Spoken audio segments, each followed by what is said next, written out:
After a wild week at Daytona International Speedway, 16 playoff spots are still up for grabs. The rookie Tommy Reynolds takes the big trophy, but all the regulars are back in action tonight here at Auto Club Speedway in the heart of Southern California, all looking for one thing: that checkered flag and the chance to punch their names into the playoffs coming up at the end of the HTL season. Which one will take it away? We'll find out after 110 laps here at Auto Club Speedway in Fontana, California. You're watching live coverage of the HTL Cup Series live on ABN1. Good evening, ladies and gentlemen. My name is Joe Cortez. Kevin Young joining me in the booth. Kristina Ryan pressing all the buttons, making everything look great for you out there. And Kevin, if last week's Daytona race was any indicator of what we're going to see, get ready for some fun tonight. Yeah, 100% indeed. Obviously, Fontana has a very important interest in HTL. It was the finale race last season for starters, and it's a race that's provided great action, great competitiveness, and at the same point, it's had very, very close finishes, with the farthest finish between two competitors being a little over 4 seconds, and the shortest one being in Season 2, when Chad Swatsworth got beat out to the line by just over 0.001. So overall, it is a very interesting track to provide some good racing and some good strategy. So it's a good little gut test for the field here tonight. After the high banks of Daytona, it's a good kind of palate cleanser to see what this field has for the long road ahead.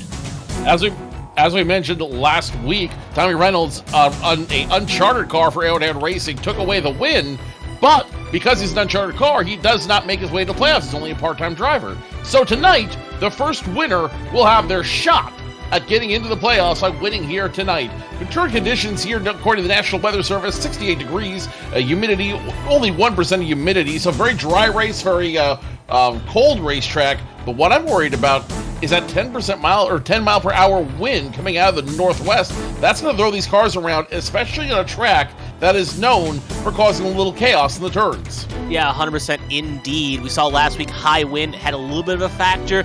But obviously, this track being a bit different than Daytona, obviously got to lift a little bit, get it in the corners, especially when the tires begin to wear, especially with that bad wind. If it holds out throughout the rest of this race, it could definitely be a bit tricky for these drivers, and they're going to have to be able to manage it and manage the conditions here as we take a nice little shot down the pit lane and see all the virtual crews and the virtual crew chiefs doing their thing as practice is almost ready to conclude here. Still got over about 4 minutes to go here, and right now, again, last minute time to prep up and get ready before qualifying.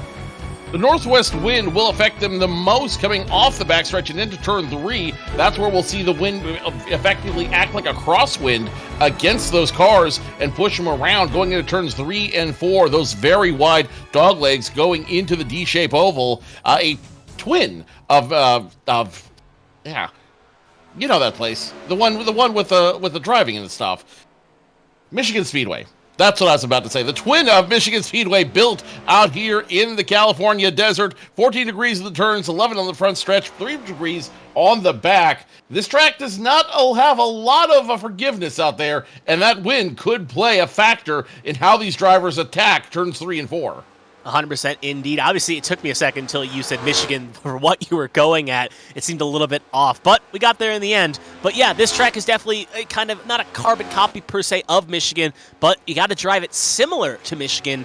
And we'll see here, it's obviously a bit of a precursor. If we know people that can drive well at Michigan, they're going to drive well here and vice versa. And it's also going to favor drivers that know how to, like we see, like in real life, the Dale Earnhardt Jr.'s, whatnot, that were good at super speedways, are also kind of good at these tracks here, can have similar knowing how to run the draft, know how to run the lines to a degree. Not as very competitive as it was in those situations at the high banks of Daytona and Talladega. But you still got to know how to run the line, run the draft, to make sure you get yourself a good tow down these long straightaways here, because you can hit well over 200 mph going off in the corners. So even if you know how to run the draft, know how to run the lines, you're definitely going to put yourself in a good spot and make sure you can get yourself competitively throughout this race. Fastest race lap run in an HTL race, 39.043 seconds, an average of 184.412 miles per hour, set by Alyssa Pelletier Sharp last season. The fastest qualifying lap also set last season in their second trip here to Fontana. Pacey Wygant bringing a 39.819 mile per hour qualifying lap. And so that's what you can expect tonight. Expect qualifying to be somewhere in the 39-40 second range. That's where you want to be if you want a good run. Outside of that, you're going to be working your way up the field, and Auto Club is not known for its ability to pass relatively easy. Oh, 100%. Obviously, I was here last year for the finale race, which was on these tracks, and it's probably going to be a bit of similar conditions as it's going to be a day-to-night transition. But it was very hard to pass indeed. You had to pull out strategy, you had to stay close, and when you saw maybe a pack break away, you saw a 6-7 car tango break away, and green flag pit stops occurred, it was very hard to get it back in and reel it back up. So it's all about making sure you stay with your tango partner, and make sure you minimize your mistakes, because if you're starting in the back, or if you lose the top draft pack, you could definitely be in a world of hurt if it doesn't help. So got to be careful, make sure you run your lines smoothly, and you make sure this qualifying is very important to get yourself close to the front if you want to have a chance to at least be competitive in the first stage, and then maybe also be competitive for the win. Not only that, but this is very much about being able to manage the car and manage your resources appropriately. We will have stage stops at lap number 25 and lap number 60. As always, if we get within 5 to go and the caution flag comes out, then that will be the caution to end that stage. But it'll be very interesting to see how all these drivers are able to manage these cars or manage the resources they have underneath them. And if they can't, with a fuel window of 22 to 27 laps, you can go between stages plus or minus. But the tires are the big thing I would be worried about. Yeah, that second stage is going to be a bit close on fuel. Obviously, if it runs green, you already got the concern you may have to come in if you can't save the magical number. And obviously, in the final stage, you'll have to pit at least once. That is for sure. And only with 5 sets as well, this track can eat up tires. You do need to worry about your tires when you have them. And you don't want to end up burning up sets indiscriminately if you end up in a bad spot. So obviously, if the fuel can make it, you may lose so much time hand over fist that if, let's say, stage 2 goes green or stage 3 goes green all the way, you could put yourself in a bad spot if you stay out just a bit too long waiting for the fuel to run out. As it looks like we're about to finish here, obviously we have a few debutantes as well, including Rebecca Renee, who is willing to step in that 8 car right now to fill on in. So drivers that will be filling in for other drivers. Caleb Eichel, 97 entry for Ascent Racing, will fill in for Ruby Estes, the rookie, unable to show up tonight. Bobby Blowers will also step up in the 19 NFG Motorsports Camry, taking the place of DJ Anderson. And then in the Lady Liberty cars, Robert Crivelli will take over the 3 for the evening, filling in for Caitlin Height. Rebecca Rennie will also fill in for Kelly Height. For Kelly Height in the number 8 machine. As qualifying gets ready to begin here, I believe those are all the drivers you're going to see here in different cars tonight. I believe that is the case as well. Obviously, we have our pre-race notes, who is here and who is not. And that seems to be the situation. And obviously, it's never easy to fill in a debutant role or fill in a sub-in role. But some of these drivers love living off being a super sub. So we'll have to see how it all plays out. But right now, it looks like qualifying is about to start. And I think these drivers are ready to get lined up here and get situated. So obviously, we've got a little bit more time for the first car takes the track. But just the calm before the storm before we see what these drivers have in qualifying. 110 laps, and it all starts right here. How are you able to manage your qualifying run? How are you able to work it in order to work to your advantage and ultimately win the race? It all starts with 1 lap around Auto Club Speedway here in Fontana, California. No longer part of the regular field, regular NASCAR routine. Only a digital track at this point, but what a beautiful group of memories we've had from this 2-mile D oval, originally built by Roger Penske when he also owned Michigan International Speedway out in the bustling metropolitan of Brooklyn, Michigan. Obviously, Roger Penske has had a lot of hands and a lot of pies throughout his long life in U.S. motorsports.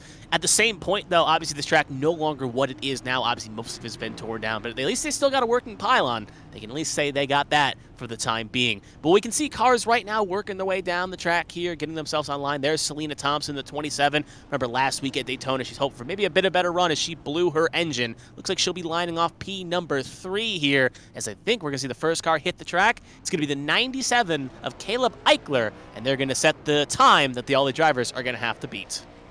The 97 of Caleb Eichler will filling in for Ruby Estes in that 97 Ascent Racing machine with a very interesting paint scheme, that Jordan J. Balzan machine.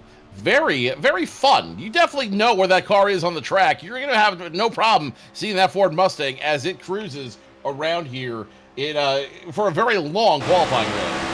Oh, 100%. We'll get a nice little onboard shot here, right on the hood here. We'll get a speed check well. And again, with Caleb being the torchbearer, obviously we're not going to have a really indicative time of what the best time is around here, but obviously it's in the first time, so you can see, even though it's a virtual avatar, you know for a fact, Caleb is very focused right now, heading off into one well over 190. When you get some draft from that car during the race, you're going to see those times top over 200.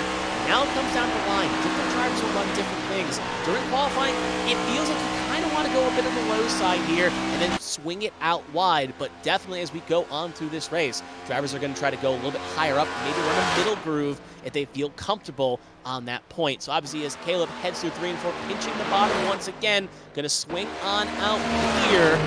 Come through 4, we'll see where they can slot their Ford Mustang. So as they come across the line, keep an eye on the timing and scoring. It's going to be I'm going to check it right now, actually. It is going to be a 40.32. See if that time can be bested. Caleb Eichler will officially turn in time on 43.2. Now let's follow along with the 64 of William Britton. Britton, another one of the more familiar drivers out here tonight in that 64 machine. Another entertaining paint scheme. Looks like a lot of tie-dye in the green room dispensary machine. Very appropriate for his sponsor out there. And again, another one we're not going to have any problem seeing all night long.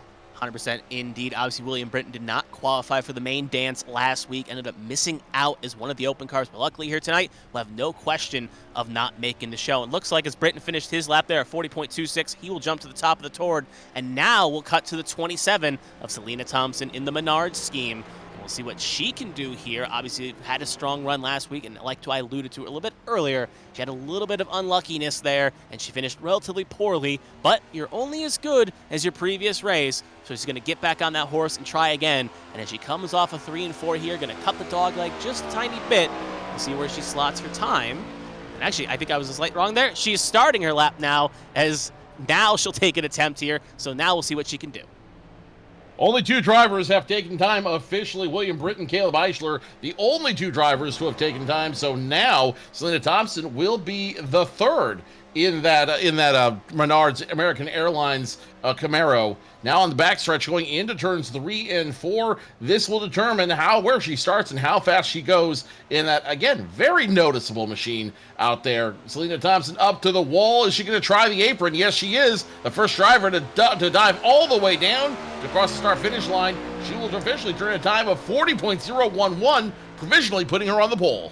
Good lap there by the 27. Obviously, though, the 39s are a calling for these drivers to beat. And here is Marcus running the Reese's paint scheme, similar to what he ran last week. Remember, he was in a row number 2 last week. And across the line, he will slot it. It's going to be only good enough for P2, a little bit of ways away from Selena Thompson with a 40.22 for his troubles. And you can see right now the next car coming out, it's Bobby Blowers. Like you were talking about, Joe, he is one of the drivers that is in a fill-in role here tonight in that number 19. Obviously, Bobby Blowers, a good super sub, someone that's a safe pair of hands that you know you can trust on to get yourself a good performance. And at these higher banked, higher speed tracks, he's definitely one to watch out for.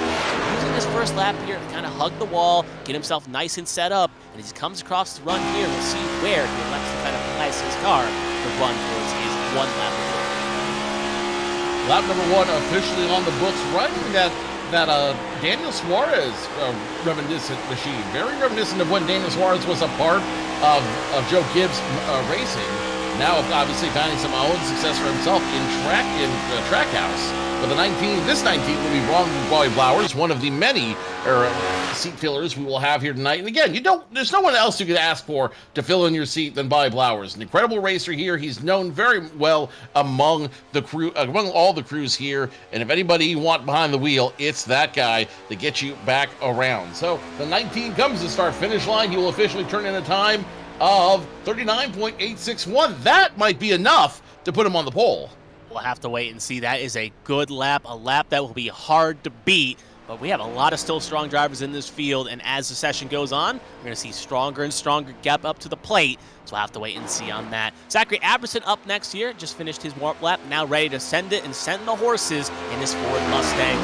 one lap he will have to do it in that number 4 machine. Right now, again, running a similar paint scheme he ran last week at Daytona. Obviously, you can see the little Sour Patch Kid on the side. Obviously, I curiously wonder if he'll have different colors as the season goes on, maybe a little bit mix and match. Similar to Denny in FedEx back in the day with slightly different colors. But not pondering the future here. We'll see what lap the number 4 of Zachary Apperson can do as he'll come down. Not going to cut the dog here like Slim Thompson did.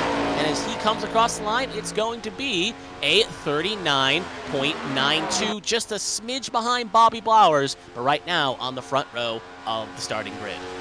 Christopher Bendel in the Gatorade Autism Awareness Machine will be the next one to take his attempt at qualifying. Christopher Bendel, again, no stranger to the racing here, no stranger to iRacing as well. He is a very well-accomplished driver.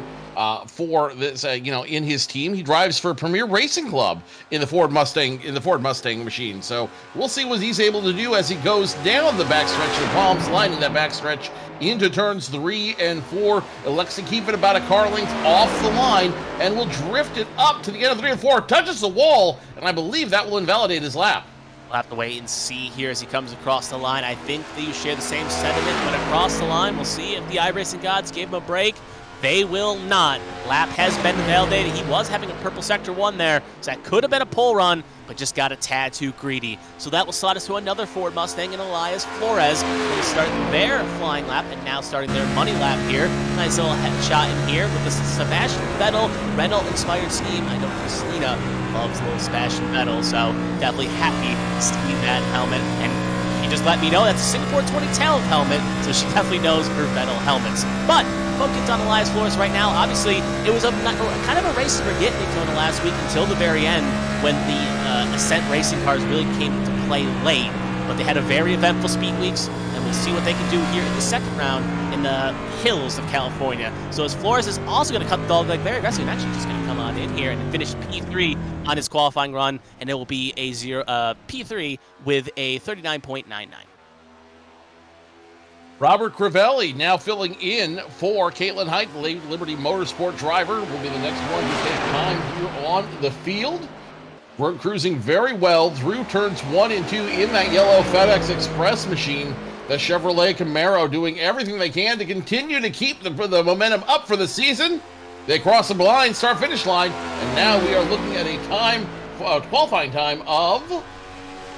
now it's starting. Let's go ahead and follow along with the 71 of Lily Pelletier-Sharp, who I believe is currently on her qualifying lap right now. Should be coming through turns 3 and 4. The Stepping Stone Motorsports driver comes to the line, and she will turn in a time of 40.247. 40.248. That's good enough for provisionally 6th right now. Yep, that's correct. Now the 3 of Robert Crivelli crosses the line for Caitlin Height, and he will turn in a time of 40.196. This is a bit of a head scratcher right now in qualifying right now. Obviously, a few drivers, it seems like they've gone runs, not runs, but we know who's next right now. When you see a car leaving the pit lane, you can definitely tell who's going next. And obviously, it's Pacey Wygant, the number 00 machine. Remember, this driver holds the fastest lap in HTL history in a qualifying run here. He set back in Season 4 with a 39.819. Obviously, track conditions are a bit different when he set that monster lap last season, but we'll see if he can maybe best it here. Obviously, that would be a whole second clear of our current pole time, but if anyone could do it, I feel like Pacey Wygant has a chance. And another driver running a similar approach, running high to that wall, getting close to that line, and really making it work here. So as he comes around to start his flyer in his pink and black machine, we'll see what the driver of the 00 can do. Maybe he can have a run for pole. Through turns 1 and 2, the 213simware.com machine having a good run, still, going to the line this time. After putting the heat in the tires, after getting everything set up in that car, now he's going to run it like he stole it on the low line. Going to drift high through to the back stretch into turns 3 and 4. Is he going to go the same down low, or is he going to try drift it to the middle of the turn? Looks like he will keep it a car length off the line, but he's definitely going to try to pull it a little bit lower than everyone else. May use the apron. No, he will not. He will go ahead and keep it high. No, he will use the apron after all. That's good enough for a time of 39.822. And now Pacey Wygant back in pole position. Good run there by the 00 machine. And now, speaking of a driver making their HTL debut, we teased it a little bit in the pre-show, but right now it is the 8 of Rebecca Rennie as she comes across the line here. They're ready to start, not start a flyer. She just finished the flyer, and it's going to be P11. A little bit of ways away, but obviously got those rookie shakes. But obviously she'll come into her own here as the race goes on. But right now she'll be the slowest out of all 11 cars that have elected to put down time. Looks like the next car out is going to be the 88, a Seth Wanzing. But as we see the 8 cools down, now we'll cut to the 88. Seth Wanzing, obviously a driver that had a strong middle half, but obviously fell off a little bit late at Daytona. But we'll see what this 88 can do as they come out on the track here running a similar Chase Elliott-inspired paint scheme as they did last week. The driver of that 88 machine, Seth Wanzing, a member of NFG Motorsports. Odd to see Napa on a Toyota, especially with those Earnhardt-inspired numbers, Earnhardt Jr. inspired numbers. All kind of odd to see on a Toyota Camry, but you know what? We'll allow it. It's a sim world. Anything can happen in this set of affairs. Wanzing will go ahead and start his flyer lap, this time by diving into turns 1 and 2, nearly clearing 200 miles per hour, 195. Continue to run all the way down to 170 as you follow along in car with him. You can see what he's seeing and just how tough this can be, managing the car, especially as it makes such major changes going up and down from the backstretch to the turn. Now going through turns 3 and 4, he's going to keep it off the line, although it doesn't look like that for the car. Gives it about a car length off the line, wiggles it off of turn number 4. He's going to keep it high in the front stretch. That's good enough for a time of 40.149. That will currently put him in 6th place. He's going to kick himself a little bit on, but still, that's at least in the first 3 rows, so at least be happy with him a little bit. Next up, the 23 of Tommy Withers, running obviously a 2311 inspired paint scheme here with the Columbia sponsors on the hood here. And as Withers comes across the line, looks like he will finish his lap, and it will put him P11 right behind William Britton and just outside the top 10 for his troubles. And it looks like, as we see him come down to a cool-down lap, I think we'll see the next driver heading out the pit lane right now, and I think it's a driver that is going to want a little bit of luck here. I think it's a 25 Blake Henderson, who's currently out on the track. But I could be wrong, as you see Shad Swatsworth in line right now leaving as well, but there's Blake Henderson, as he obviously last week was a lot of heartbreak for the Mad, and we'll see what he can do as he comes up to a lap here. Coming up to the lap, he elected to go all the way down low. The Tombstone Motorsports driver, Blake Henderson, I believe he leads that team as well in the WWE 2K24 scheme. He was unable to finish his story last week. Tonight, he definitely wants to finish the story. The 3-time HTL Cup Series winner is going to take on Auto Club Speedway here in California. He's got his 1 lap on the record now, going into turns 3 and 4. We'll see what Blake Henderson can do going on to the backstretch. Yeah, obviously, this is going to be the point where you want to really show up here. We've seen different drivers run different lines. Some really got close to that wall there. You can see Henderson maybe taking him a bit conservative. You don't want to end up hitting the wall, because if you hit the wall, the punishment is you're going to start at possibly the farthest position you can, depending on how many cars also set times. So it's up to the driver in question to see how aggressive they want to be on their qualifying run. But like we were saying earlier, you want to start out front because it's a track that's a bit hard to pass. So as the 25 comes across the line, it is going to be P3. So obviously, even though I thought maybe he was taking a bit conservative, that was not anywhere close. And now we'll cut to Shad Swatsworth, a driver that has called Fontana home, where he's been very strong on his runs, good placings. As he comes across the line here, he'll slot it in P7. So it's a driver that's done everything at this track but win. We'll see what he can do come race time, currently slotted P7. Waiting for the next car to come out on the field. It looks like it's going to be the 91, the Ascent Racing driver of Austin Mongold. Another rookie on the season. Best finish ever was at a track very similar to this. In fact, the twin we talked about at the beginning of the race. His best finish was 14th at Michigan, so he's comfortable with this track. He knows how to race everybody at this track. The question is, will he not let his rookie status get in his head, and will he continue to play out like a veteran on this track? Through turns 3 and 4 he goes. Is this going to be his qualifying lap? I do believe so.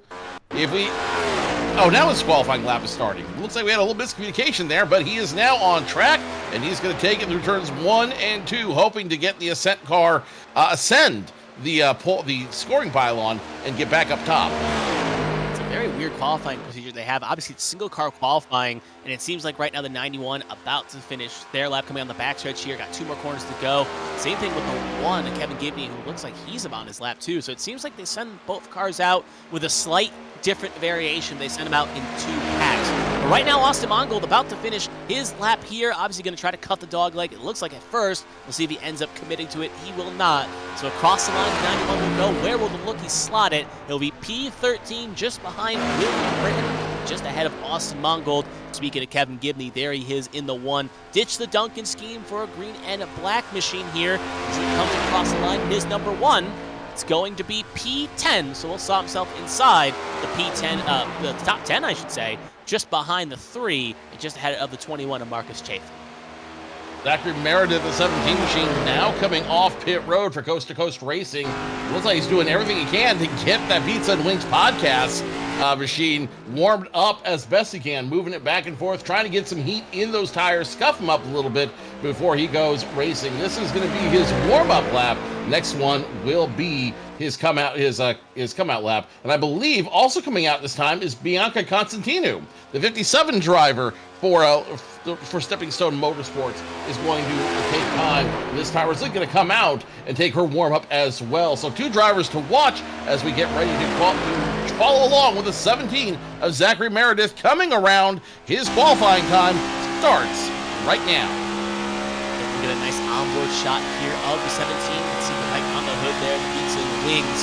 Make sure to keep those tires warm just like the Pizza and Wings duo.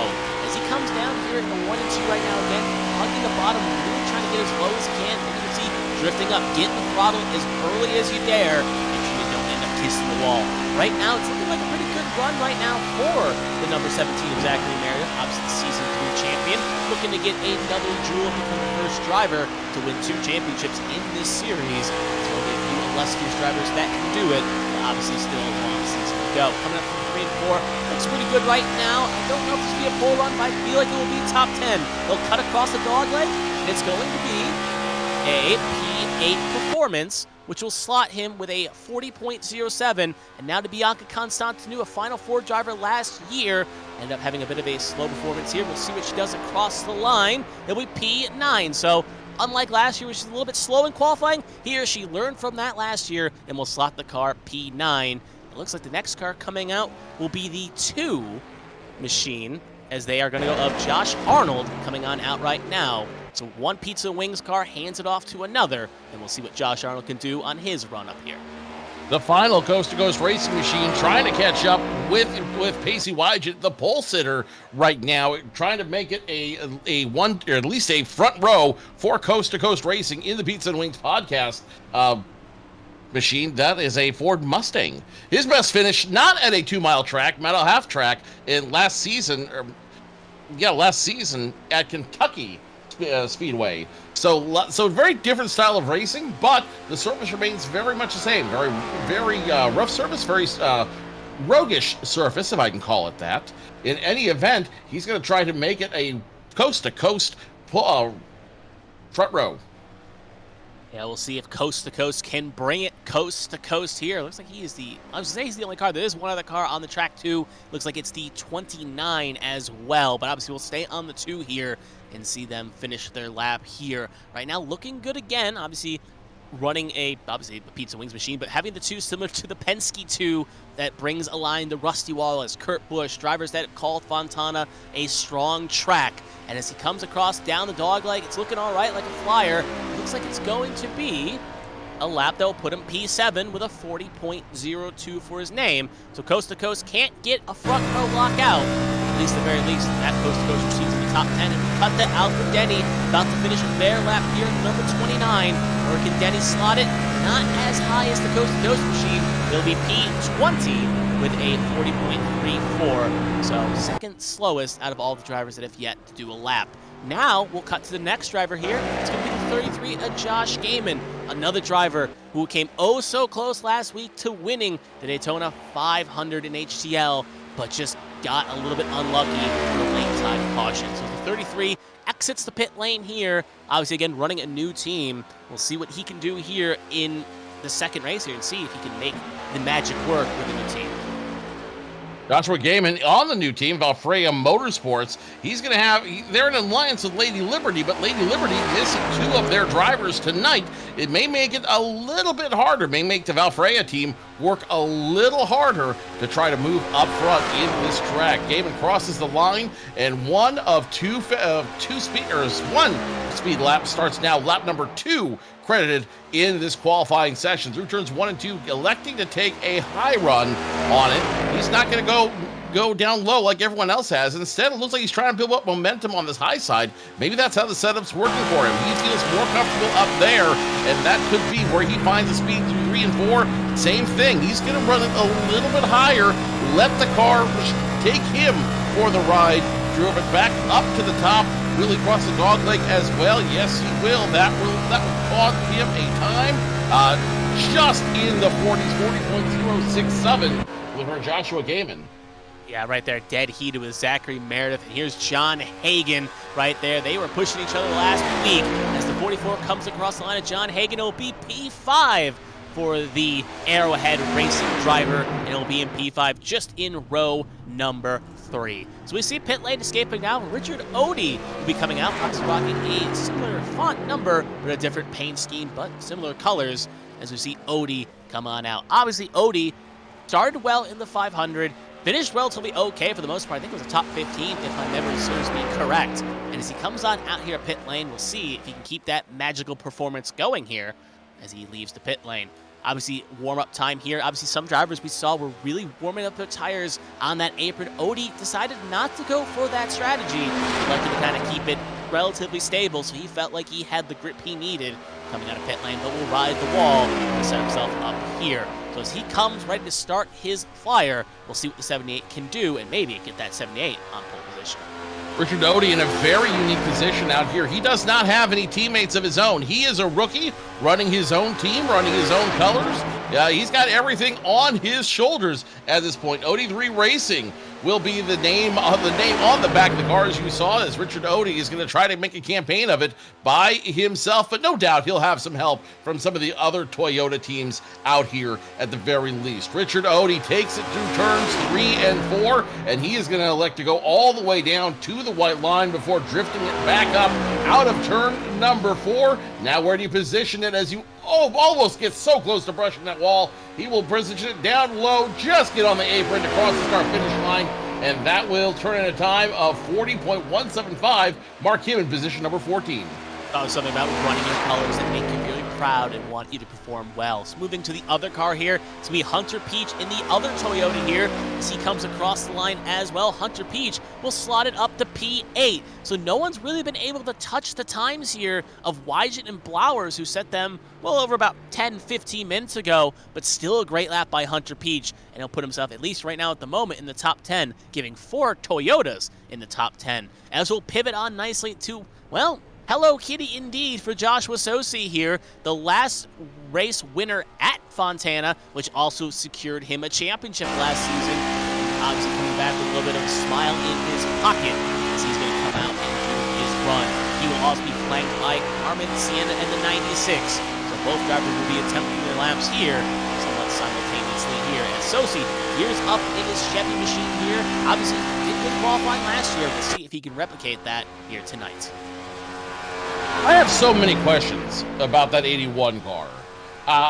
Obviously, none of them are appropriate to ask here, but I'm fascinated by the pink 81 machine of Joshua Sosi, the other Lady Liberty driver out here. He's going to have a hard time because he's got 2 new debutantes running around him, no teammates he's familiar with. He's going to have to effectively run it on his own with 2 privateers, or trying to help him get up front with Lady Liberty. Through turns 3 and 4, Hello Kitty waves to the crowd, almost brushes that wall, will cut the dog leg down, and he will turn in a time of 39.935. That will push him up to position number 5. Meanwhile, the boss lady, Carmen Sienna, also taking her laps here, will go onto the apron, hit the wall, coming out of 4, I said, will go to the apron, and will not be a qualifying time. That will be invalidated. By the way, if you want to see the track from her position, you can also tune in on ABN 2. ABN Esports 2 will show you her perspective as she goes around this track. I don't know if she is doing that. I'm checking the channel right now. I'm not seeing her doing that, so we'll see if she pumps it on for the race, but obviously keep that in the back of the mind. You also should check out ABN2 anyway for all the other leagues that run on that channel as well. But obviously, Carmen, you saw a big old donut mark on that right front, and she'll have to join the back along with Christopher Pendle. But right now, here's Matthew Boone. Matthew Boone, interesting strategy here, doing something kind of going low here, maybe to warm the tires. Again, this is where maybe extra practice, extra running can really help you learn. We saw with Blake Henderson doing that, going that low. He ended up getting P3, so maybe there is a bit of a proof in the pudding here that could work out. So obviously, again, maybe even iRacing cheese just a tiny bit here, knowing what the model and the tires can do. But as the 28 comes across the line here, he is going to start his flyer here, and this will actually be kind of good indicative here to see if that strategy works, because with how many few cars are left, obviously we got about, checking here, 6, 7, ooh! Looked away just for a second, got a snap, and that is going to shave any speed off that 28 has.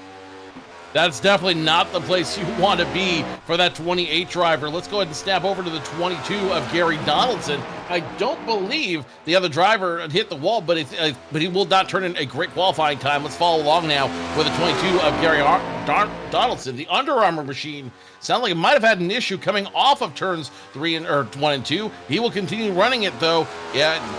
Continue running in and out turns 3 and 4. The 22 belonging to Tombstone Motorsports in that Ford Mustang, looking to do his team proud and get them moving forward into the group.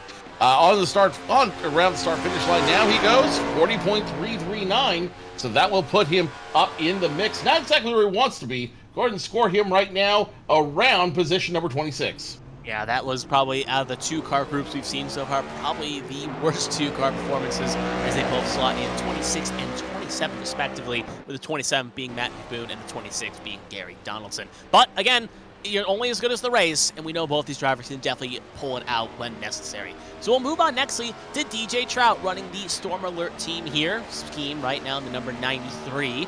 He will be out on the track, or they will be out on the track, I should say. And they'll be also flanked with the 31 machine of DeMonte Dotson, the rookie, also on the surface as well, who had great Daytona last week for being a rookie. So obviously, as D. Trout comes across the line here, going to get it nice and geared up here. Obviously not doing a similar strategy we've seen other drivers do, but is going to cut the dog leg, or at least get close to cutting the dog leg. And we'll see what Trout does. Is Trout going to run a line similar game in and run close to the wall? But no, they will run close to the apron and try to leave as very little space between them and the apron. So the 93 drifts on out here, looking good at the moment. We'll check the split times here. Sector 1 in the green, but not maybe the fastest, but at the moment, it looks like it could, at the very least, be a top 10, top 15 run. So as the 93 tries to repeat what they did through 1 and 2, come as close as they can to the apron. Going to drift on out here, and it's going to be the mad run for glory here. Will they cut the dogleg? They will, very aggressively, a lot earlier than a lot of other drivers did. As they come across the line here, it is going to be a run that will put P7 for DJ Trout. Meanwhile, DeMonte Dotson, the other American Airlines machine, the rookie for Valfreya Motorsports, comes to the start-finish line. Put him now at 40.151, a 17th spot provisionally for DeMonte Dotson, putting him around Seth Wansing and Richard Odie. Yeah, good run there by DeMonte Dotson for being a rookie. Definitely want to be proud of that in your first upcoming season. So now it looks like the mad scramble off pit lane. It's going to be the 11 out next, a Lily Frazier. And I think the next car joining will be the 90, a Dean Clavitt. So both cars will escape the pit lane. We'll cut to the 11 of Lily Frazier up next here. Obviously last week, you can see her waving the car there as well. Almost like it's got a jitterbug here. Really get it in shape out and get the tires as warm as she can. Set up for a lap here. So she'll pitch it high on up. Looks like we'll see what the rookie for Arrowhead Racing can do as they are going to come across 3 and 4 and start their flying lap. So the rookie for Arrowhead Racing will start her first lap. And remember, she was one of the drivers that was favored to win the 500 last week. She almost won her duel to start the year. At the very beginning, was ended up disqualified after going below the double yellow line. So we know Lily Frazier's good on large tracks. We know she can compete. The question is she going to be competitive when we go racing here? As she dives into turns 3 and 4, so far turning in a sporty time. Let's see if she can turn that into a top qualifying run. Off of turn number 4, now going towards the start-finish line. Will not cut the dog leg, but still pretty fast. 40.014 is the official time, and so what score her up somewhere in the top 10. Was a good run for that machine. It's not 10. Looks like Clavitt, though, going to bail on the lap. So it looks like Clavitt hit the wall somewhere on that run, and that is going to be run done. So he will also join Sienna and Pendel with invalidated laps for their runs. So obviously Frazier slided in P16. At the moment, look like she'll keep a top 20 if it ends up holding out. Next up, Eli Sasek already out on the track, and the 50 of Lilac Sear firing off of the pit lane as well. So one A-Cent Racing machine, and Lilac Sear being the other car out here. We'll see what either driver can do here. Sasek again, a driver that was in the final 8 last season, did not qualify for the final 4 at Fontana, but still had an all-right run here, even when the championship was just out of reach. So we'll see what Sasek can do here as he comes up for a long warm-up lap here, and see what that 9 Ford Mustang can do on his flying lap. One of 4 A-Cent Racing Mustangs in the field tonight. Eli Sasek's got a little bit of a mountain to climb as one of the last drivers, but the nice thing for him is he knows what his competition has done, and he knows what he needs to do to get himself in a good starting position here at Auto Club Speedway. Off of the backstretch, now off of turn number 2 into the backstretch, gets close to that wall, doesn't touch it though. Sasek will continue to run good qualifying times so far. Now diving into turns 3 and 4 for the final time. He's going to scrub it off back up the track into turn number 4 onto the D oval up front, and he's going to continue to run down low. He will not completely cut the dog leg, but he will still bring it to the apron and put him in out a qualifying time of 40.162. That's good enough for 19th.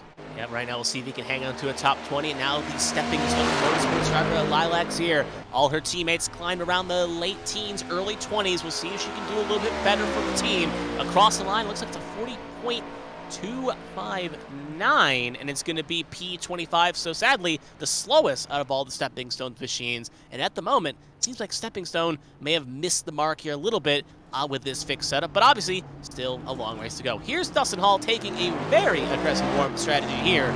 As you can see him just pace a little stop there for a second to try to get this strategy. He will be joined and flanked by the last car to qualify here, Jeremy Brault, finished P2 last week in the Daytona 500, looking to try to get the first win of the points play, and doing a similar strategy Dustin Hall is to a few others, including Henderson and wasn't D-Trout, it was someone else. But the point is going very low to try to warm up those tires to set up for a good flying lap. Last 2 drivers, they know what's on the line at this point. Dustin Hall and Jeremy Brault. They both know that they've got to have some really good qualifying times if they want to have a shot at it. It's got to be better than 40. It's got to be actually the 39s if they want to get into the top 10. The only driver who did not turn in a 39 time was Selena Thompson, 40.0111 to get her the 10 into the top 10. So Dustin Hall now knows what is on the line in the maroon PC machine out there. Through the backstretch we go, continues to run close to the wall into turns 3 and 4, exceeding 190 miles per hour. He's going to keep it about a car width off the white line. Now up to the wall one more time. He will duck it down. He's going to try to cut the dog leg, as it were, and Dustin Hall will turn in a qualifying time to put him in position number 3. Dustin Hall now works his way up to the position number 3, 39.868. It'll be Jeremy Brault, the last driver in the 74 Mustang to come across the track. 40.326, not as good of a qualifying time, but that 40.326 will put him in position number 36, and that is qualifying for all 38 drivers. And as you can see, as the graphic flashes on the screen, it is going to be Pacey Wygant that will be taking pole position. So the stepping stone driver actually not stepping stones, sorry, coast to coast driver Coast to coast will take the pole position there. Obviously did not switch teams. Coast to coast, Pacey Wygant takes pole position with Bobby Blowers, the super sub, flanking him on the front row. Very quick qualifying time. We saw a lot of drivers in there turning in some incredible times, especially that top 10 who turned in all, again, sub 40-second qualifying times. Let me look. Did that actually beat the previous qualifying time? Pacey Wygant set a 39.819. His qualifying time, 39.822. So only 0.03 of a second off what would have been his record tying run. So he's going to be one to watch here tonight. He seems to be racing on this track, and he definitely knows that he can achieve the win tonight. Yeah, you can't count that out. I mean, he almost just bested his best time here in all of HTL, so definitely a driver to keep an eye out for. Now, obviously, we have about a 5-minute warm-up here, last-minute setup chance for these drivers to test out, make sure they got everything set up with the pedals, make sure they practice pit road entry and exit, as we do have green flag pit stops, going to be a bit tricky. You can see Austin Mongol leaving the pit lane right now, so we get a little side-by shot there. There's Zachary Meredith going by along with Zachary Apperson. So as cars begin to file out here, most are going to use this opportunity, and Pacey Wygant will also fire off as well. Again, good chance to really practice out, make sure you got what you need to do, because these 5 minutes go by super quick, and then you're on to the main race where it's all or nothing, basically. For those of you keeping score at home and want to put some wagers on the race yourself, here are some betting lines to keep in mind. Over-under on total cautions tonight is 9.5. Over-under on total race leaders is 15.5. Over-under on total lead changes, 28.5. And the over-under on cars running at finish, it's a 39-car field. Over-under is 34.5. So it sounds like the mods are expecting an incredibly busy race out here tonight, full of lead changes and a little bit of chaos if the over-under for cautions is at 9.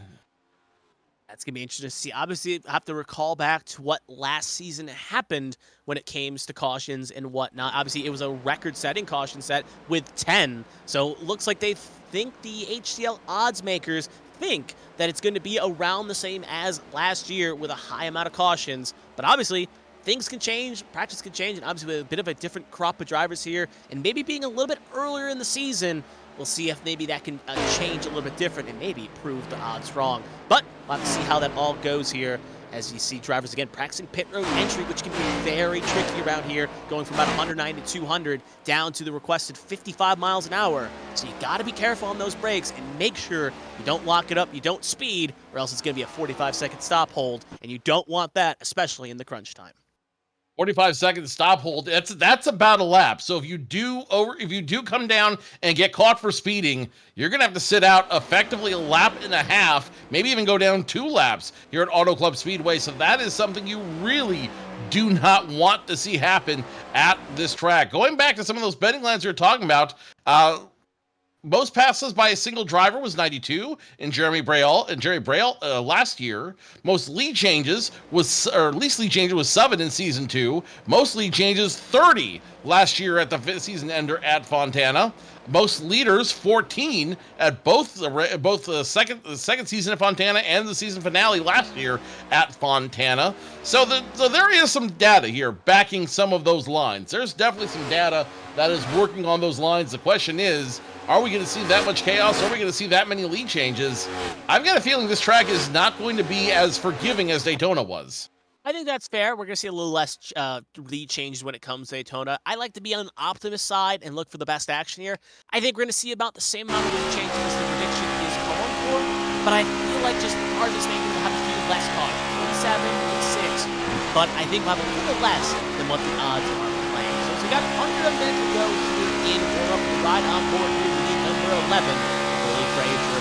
She'll take probably the best one more lap here to really take a chance here. And obviously, even though it can't rain on the ovals, with that overcast right now for the real-life race, I'd be a bit worried that they have to get the air tightness out here. They may have to, but I think we're going to be clean and clear for the entire race. It'll be a little cloudy. Again, when we look at the weather from the National Weather Service, 71 degrees, wind now coming out of the northeast at 9 miles per hour, and a mostly cloudy day. No rain in the forecast today, but again, that wind is going to have a factor on them now, coming into turns 1 and 2, and even providing a little bit of headwind coming off of turn 2. Yeah, it's definitely affect these cars, maybe give them just a push down the straight. But as we are ready to finish up warm-up, we are going to get ready for the main race. 110 laps await these drivers, and we're going to see you just on the other side here.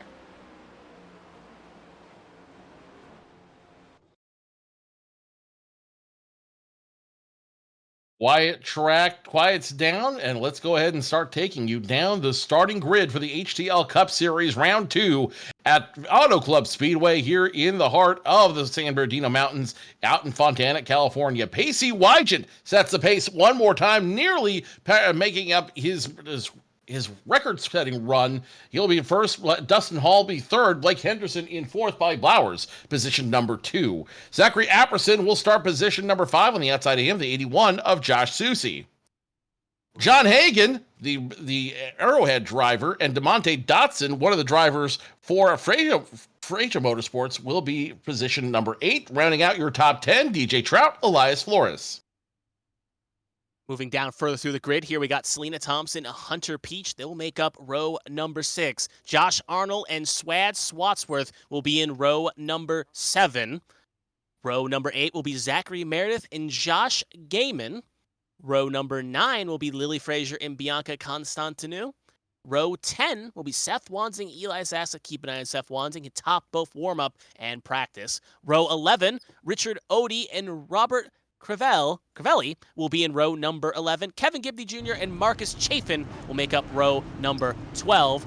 Row number 13 will be occupied by Lily Pelletier-Sharp and Lilac Zier.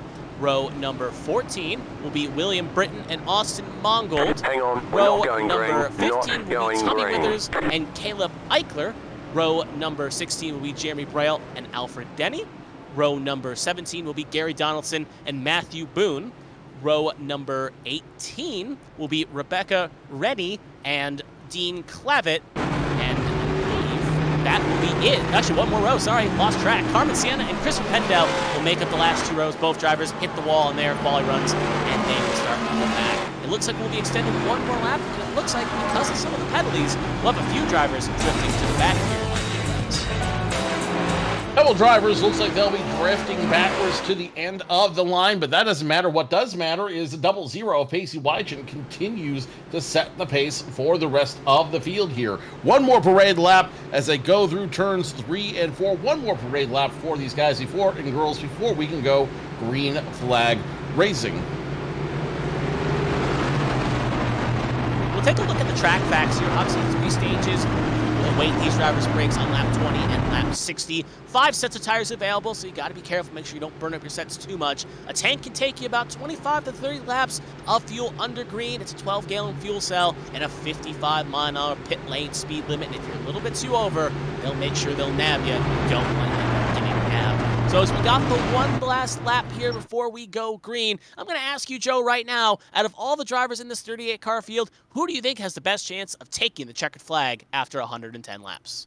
Well, obviously, Pacey Wygant has a great chance, great top in qualifying, top in practice. He's definitely got a great chance to win it if he can get the help he needs. Looking down the field, John Hagan is not one to be dismissed. He started on the pole at Daytona. Tonight he starts 6th and could definitely be a driver to watch. DeMonte Dotson, right now, also a big driver to watch. Turned in a qualifying time to put him in 8th. The rookie has a very big chance of making some noise here. And of course, Seth Wansing, towards the top of the pole in practice. Not so great qualifying, but there's a lot of cars and a lot of time to make up position along this track. Yep, I'll throw a few more drivers out there real fast as well. Joshua Sosi obviously won here last year. Definitely someone you can't count out. Chad Swadsworth leads in every statistical category here except winning. We'll see if he can finally get that monkey off the back and be the bride instead of the bridesmaid. And one more we'll throw out Josh Gaiman, a driver you can never truly count out as long as he's at the finish. Looks like we're going to hear the pace cars ready to take the lonesome trip down pit. The first racing Ford Mustang will take that long, lonely trip down pit road this time around, and it will be in the command of Pacey Wygant. The 913 Simware driver, trying to recreate his run last time here at Daytona. Can he do it one more time? Green flag flies, and we are racing from Auto Club Speedway in Fontana, California.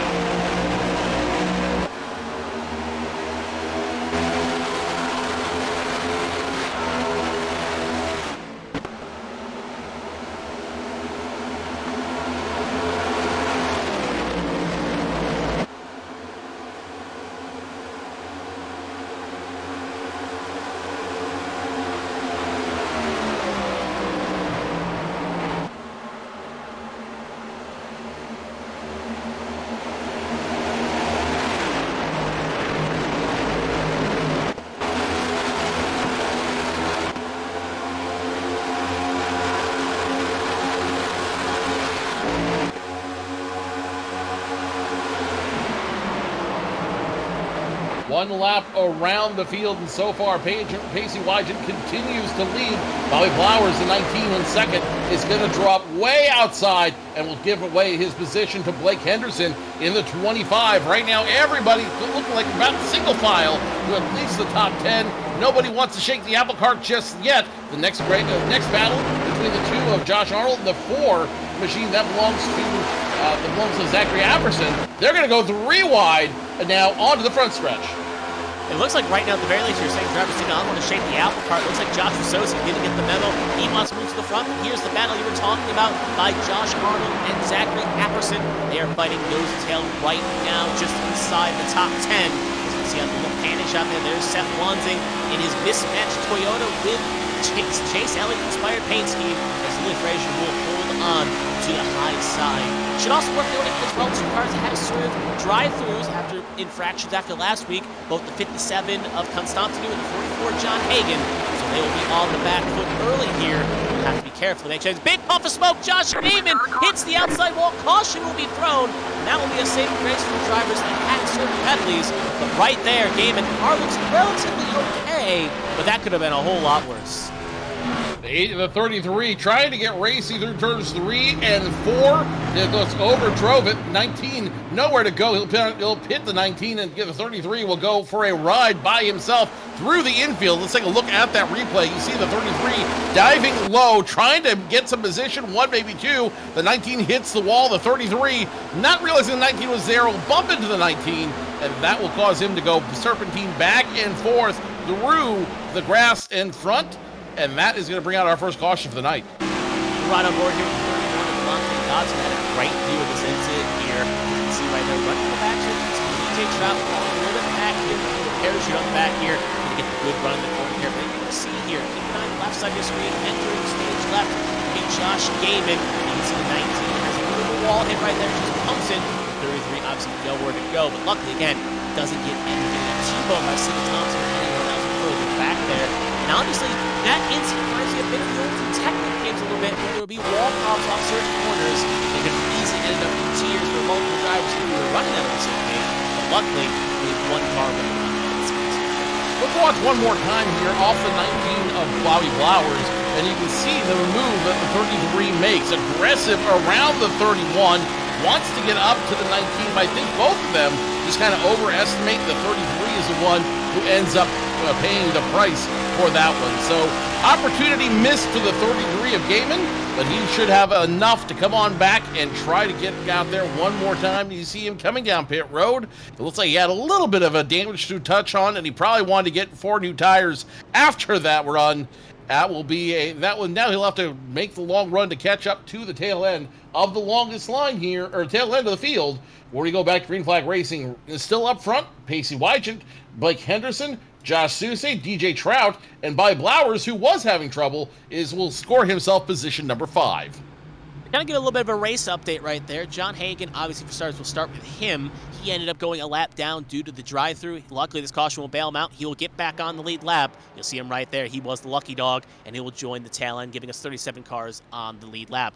Another thing worth noting, if a driver tears up the car a little bit too much, these cars do not have a fast pair. Unlike at the plate tracks, cars do not have a fast spare here, so they got to be careful not to tear it up, because if the accident's too severe, it could end their day prematurely. One more thing to add on the note list, Zachary Meredith Looks like he had a bit of a connection issue to start the line, so he will not take the green flag, and he will leave us with 37 drivers still running. So Zachary Meredith, it's a bit of a pain qualifying, trying to get in the race, and ended up disconnecting 2 laps in, or 2 minutes in, I should say.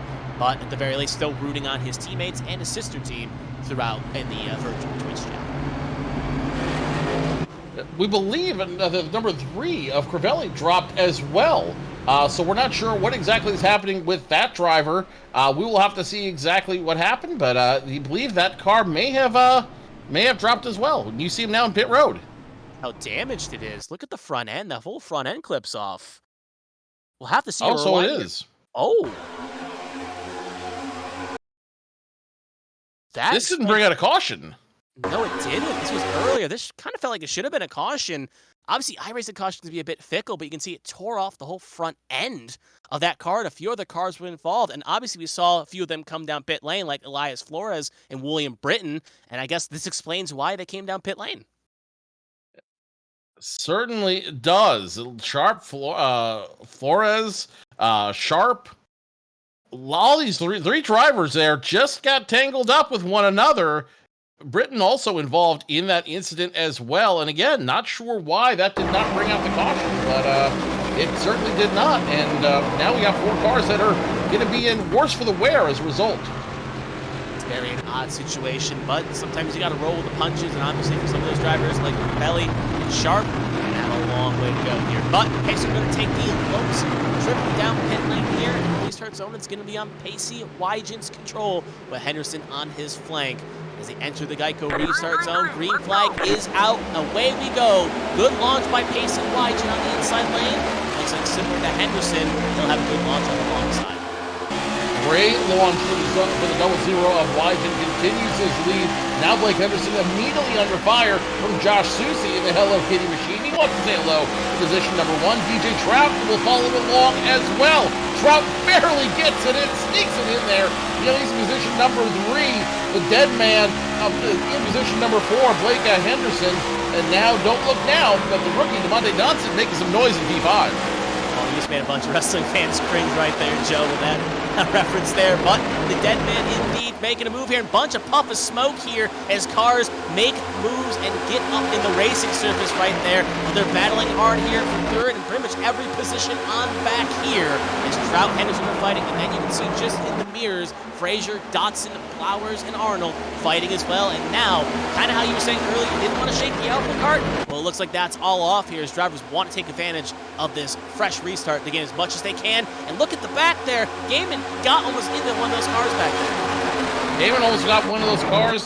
Blake Henderson tries to get his position back from DJ Trout. Louis Frazier debating making it 3 wide. She will not this time, but back behind him, they definitely want to make something happen. DeMonte Dotson on the high side by Flowers, who was having trouble earlier. He's going to lead a contingent of cars on the low side. And everybody just trying to figure out where they want to be on the track, where it makes sense for them, where they feel safest. Behind them, another 3-wide battle around the 1-4, the 94, the 9. That's getting shaky coming off of turn number 2. Yeah, and as you can see, Apperson trying to make a move here on the high side along Kevin Gibney Jr. And look at that car going way high-low. That's Lilac Zier. Got a little bit squirrely shift now. Feels comfortable on the low side here. And there's 3 abreast here as they all begin to fight for positions here. You don't want to hit the wall. Apperson looks like he clipped it just a bit, but luckily, no one ends up getting shot down the racing surface here as we're riding on board here with Bobby Flowers. Looks like Kevin Gibney feels like he can get a run here, so he's going to shoot on the low side. Meanwhile, up front, our first lead change of the night belongs to Josh Susie. Everybody say hello, Kitty, because he is making his run out here very well known. Pacey Wygen now in second. DJ Trout moves up to position number 3 in the Storm Watcher machine. Now here comes Blake Henderson looking to drop the tombstone on that 93. Nowhere to go as the double zero blocks him from his forward momentum. The 93 will continue to have that run, and now the 25 needs to figure out where he wants to go, or can he get help making a run around those 2 drivers. Willie Frazier, the Arrowhead driver, now up in position number 5, dispatching Josh Arnold and DeMonte Dotson. Yeah, look, Henderson not get the slipstream run there with Henderson tucking in line, re-gear up, try it again. It looks like they're trying to chip away again, but it looks like they do the same song for the dance. Now we'll look out the rear, now we're checking the front in the cockpit camera. You can see Henderson right there. Couldn't get back up, couldn't get the draft. And it's all about timing your moves here. If you're going to make a move, you have to feel confident you can make it happen. Because if you pull out a line, you lose a slipstream, the car behind you is ready to get that toe, it can make you a sitting duck, as we saw Lily Frazier passing Blake Henderson. Hit lap 11 here. The Hello Kitty, Josh Sosa's machine is leading the way, but look at that 0-0. He feels like he's got the confidence to make a move here. See if he can send it going into 1 and 2. And again, the 93 debating if he wants to make it a 3-wide run or not. Susie up high, Legend down low. Who's going to go where? The 93 is going to make it 3-wide. It's going to be a battle into turns 3 and 4. Who's going to be the first one to blink? Pacey Wygant will, as now the 93 of DJ Trout wants to lead. Race to survival. You've got to make sure you keep your car competitively clean here. You do not want to end up sending it to the Shadow Realm if you can help it. Sosi survives all challengers there. Look at Lily Frazier. Pacey Wygant backing out. It's going to be the big loser in an equation. He's going to end up going from 2nd to 4th here. Now the question is, can he get back up the line and end up losing more spots? Nobody wants to give him that position because they know just how dangerous he can be when you give him an inch and he will literally take a mile off you. He is battling side by side with the 11 machine. That 11 machine belongs to Lily Frazier in the Fanatec machine. Frazier will get up to 3rd easily. Now 4th in position. Blake Henderson fighting us outside Pacey Wygant. It'll be Blake Henderson, the Tombstone driver, pile driving Pacey Wygant for the position. This is what I was talking about last week about side drafting to really make a toe happen here. And you'll see some effects going in the corners as drivers get a little close, try to pinch on the corner panel, take the air off the spoiler, and pull themselves forward as the other drivers dispense. And that's why I was kind of linking to it in the pre-race show that drivers that do good at super speedway racing use it good here as well because it has similar properties, even though obviously you're not pushing and drafting as much compared to those tracks. As we ride on board here with Lily Frazier right now, sitting in P4, going side by side with Blake Henderson. Henderson with the toe off, and we have a caution. We'll see what it's for. Caution number 2 on the field as I'm looking through the field right now. Not exactly sure where that happened. It looks like it's going to be around the 57 machine of Bianca Constantino. Yeah, it looks like it may have been single car here. Looks like the 8 also just hit the pit lane here. So we'll see if maybe the 8 had a piece of Rebecca Rennie, and we'll have to see here on replay. So replay 1 here, books here. There's some Constantino we're following right now in the middle of the pack. 4 wide usually doesn't spell danger. Ooh. Oh, Flowers just blinked right into Constantino and sent Constantino right into the line of path of that orange machine, who I think may have been the 8. Yes, it was, of Rebecca Rennie. So bad bump for Constantino. Let's go ahead and watch along the 8 of Rebecca Rennie as we follow her camera going into that turn. 4 wide, you see underneath her in the group. Nowhere to go, hits the wall hard, and good news for her, does not hit Constantino in going up through the track. The bad news is that definitely put a wallop on her car, and we'll have to see just how much they can recover from that to get that 3 machine back running. It's very weird. It's very weird there because obviously you can see in that situation. The second cat comes up. Lily Frazier, or Alyssa Peltier-Sharp, I should say. Lily Frazier's way up the road there. Alyssa Peltier-Sharp ends up skinning the cat here in a second. We'll obviously slow it down here again, right where Constantino and Bobby Blowers. You can see Constantino comes a bit low, holding the line. Blowers drifts up just a bit here, and then the blink occurs. But at that point, it's too late. Sends the 57 sideways. And at this point, if you're the 57, you just take your hands off the wheel, and you're just hoping you don't get hit. We'll go a little bit further back here. We'll actually follow on right where Carmen Sienna is. We're following. You can see the 71 getting on the brakes just a bit. You can see the pack swallows up. 8 has really nowhere to go, and the 71 drifts up a bit trying to avoid it. The 8 has to take evasive action, avoid running into the 71, and that sends the 8 into the path of Constantino. So big trouble that could have been even bigger for those 2 drivers, and for a lot of drivers actually on the field, but that will bring out our second caution flag of the night. 3 drivers involved, 2 of them from I believe two of the are Lady Liberty Motorsports, one from Lady Liberty Motorsports, 2 from Stepping Stone.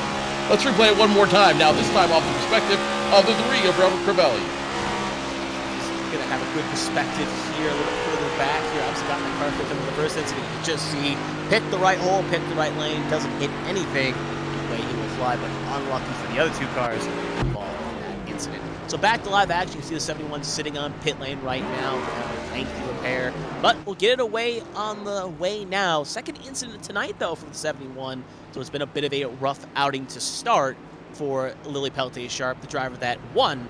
Was on the front row last week, now kind of a have last week, now a have not, but still a long way to go in this race. Can easily pull it out if she keeps her head down.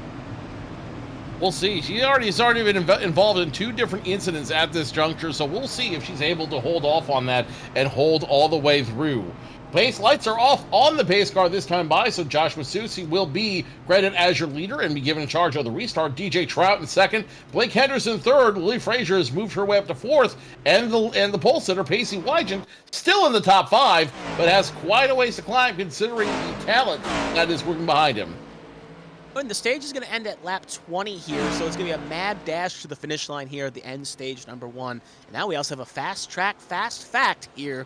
Auto Club is located just under 50 miles east of LA and is close enough to host a Metro Link station on the back straightaway, allowing for public rail transit according to the 2-point mile oval. And you'll see here right there what iRacing rendered for the trains. Even though it is not public transport, it's more of box cart trains. It's still at least a nice thing to put it in. But it looks like we're going to get the one to go here. Already had the one to go. We're going to get ready for the pace car to come down and have a quick mad dash scramble for the end of the stage. Maybe a showing of what we may see if we get a green light check.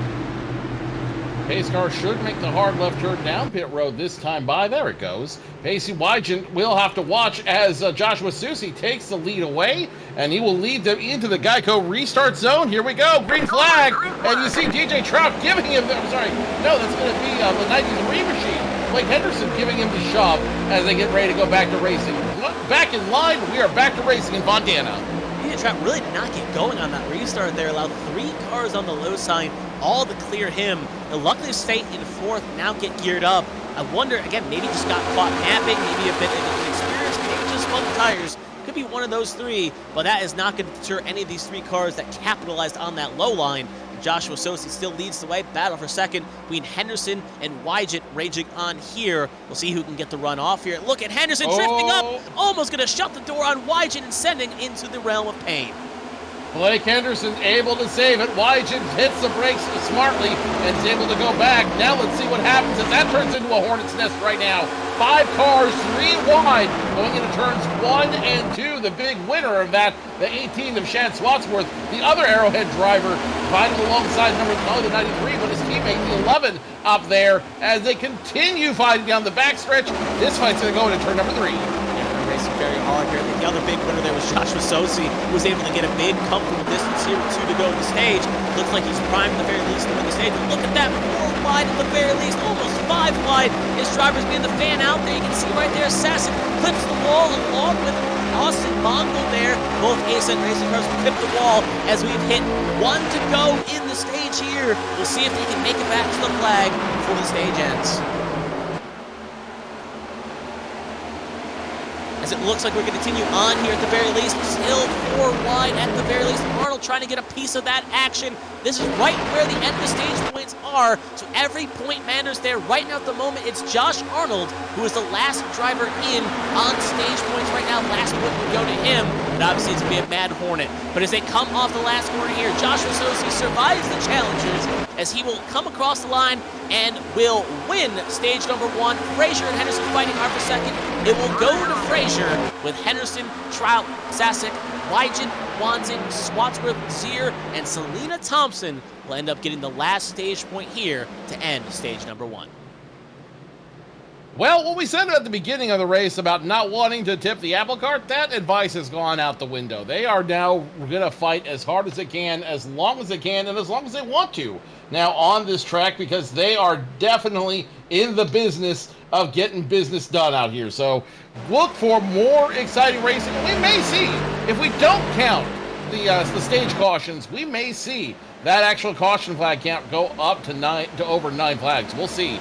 Your unofficial results to end stage number 1. Josh Susie in first, Lily Frazier second, Blake Henderson position number 3, DJ Trout, Eli Sasek, both the Ascent drivers Eli Sasek, the Ascent driver, DJ Trout in the Premier Racing Club. They'll round out the top 5. Pacey Wide at the pole center in 6th. Seth Swansing 7th.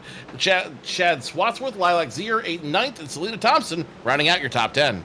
Yeah, very interesting final stage there. Again, we saw kind of how there were 5 wide for stage points, and it was kind of a precursor, like I said. If we get a late green white checkered, this could be what we're seeing, especially with a late rate restart as well. So we'll have to kind of put that in the back of our memory banks and keep that in mind for how this race continues on. But right now, though, I sense a lot of drivers are going to be coming down the pit lane here because the fuel tanks go about 25 laps, 22, 25 laps.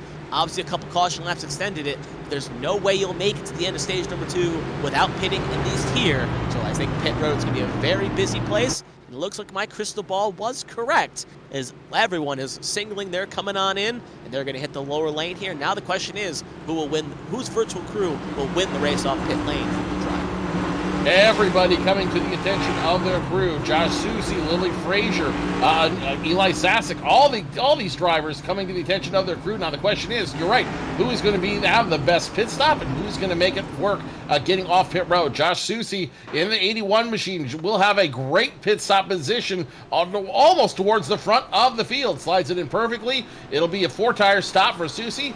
Blake Henderson making a 4-tire stop as well. Pacey Wygen up at the very front of the field. The right sides go up. Now left sides as they continue to service on that 00 machine. Will he be the first one off? No, it will be.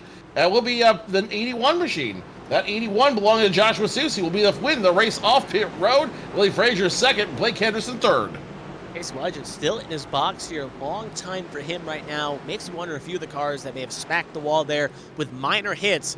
Maybe just electing to fix the car up here now and make sure the car is 100% rather than testing it out and may end up making a mistake here. So pit lane, obviously a very crowded place. Everyone came on in, no drivers staying out at the very least because no one needed to get their lap back here. Actually, I was just corrected. We did have a few cars staying out. John Hagan, Demontre Donson, William Britton, Matthew Boone, and Zachary Apperson all staying out here, but it should be worth noting they all came in under the previous caution at lap 15, so they can go a little bit longer, and presumably if we go green through stage number 2, everyone's going to have to make one pit stop anyway, so they're rolling the dice on the track position.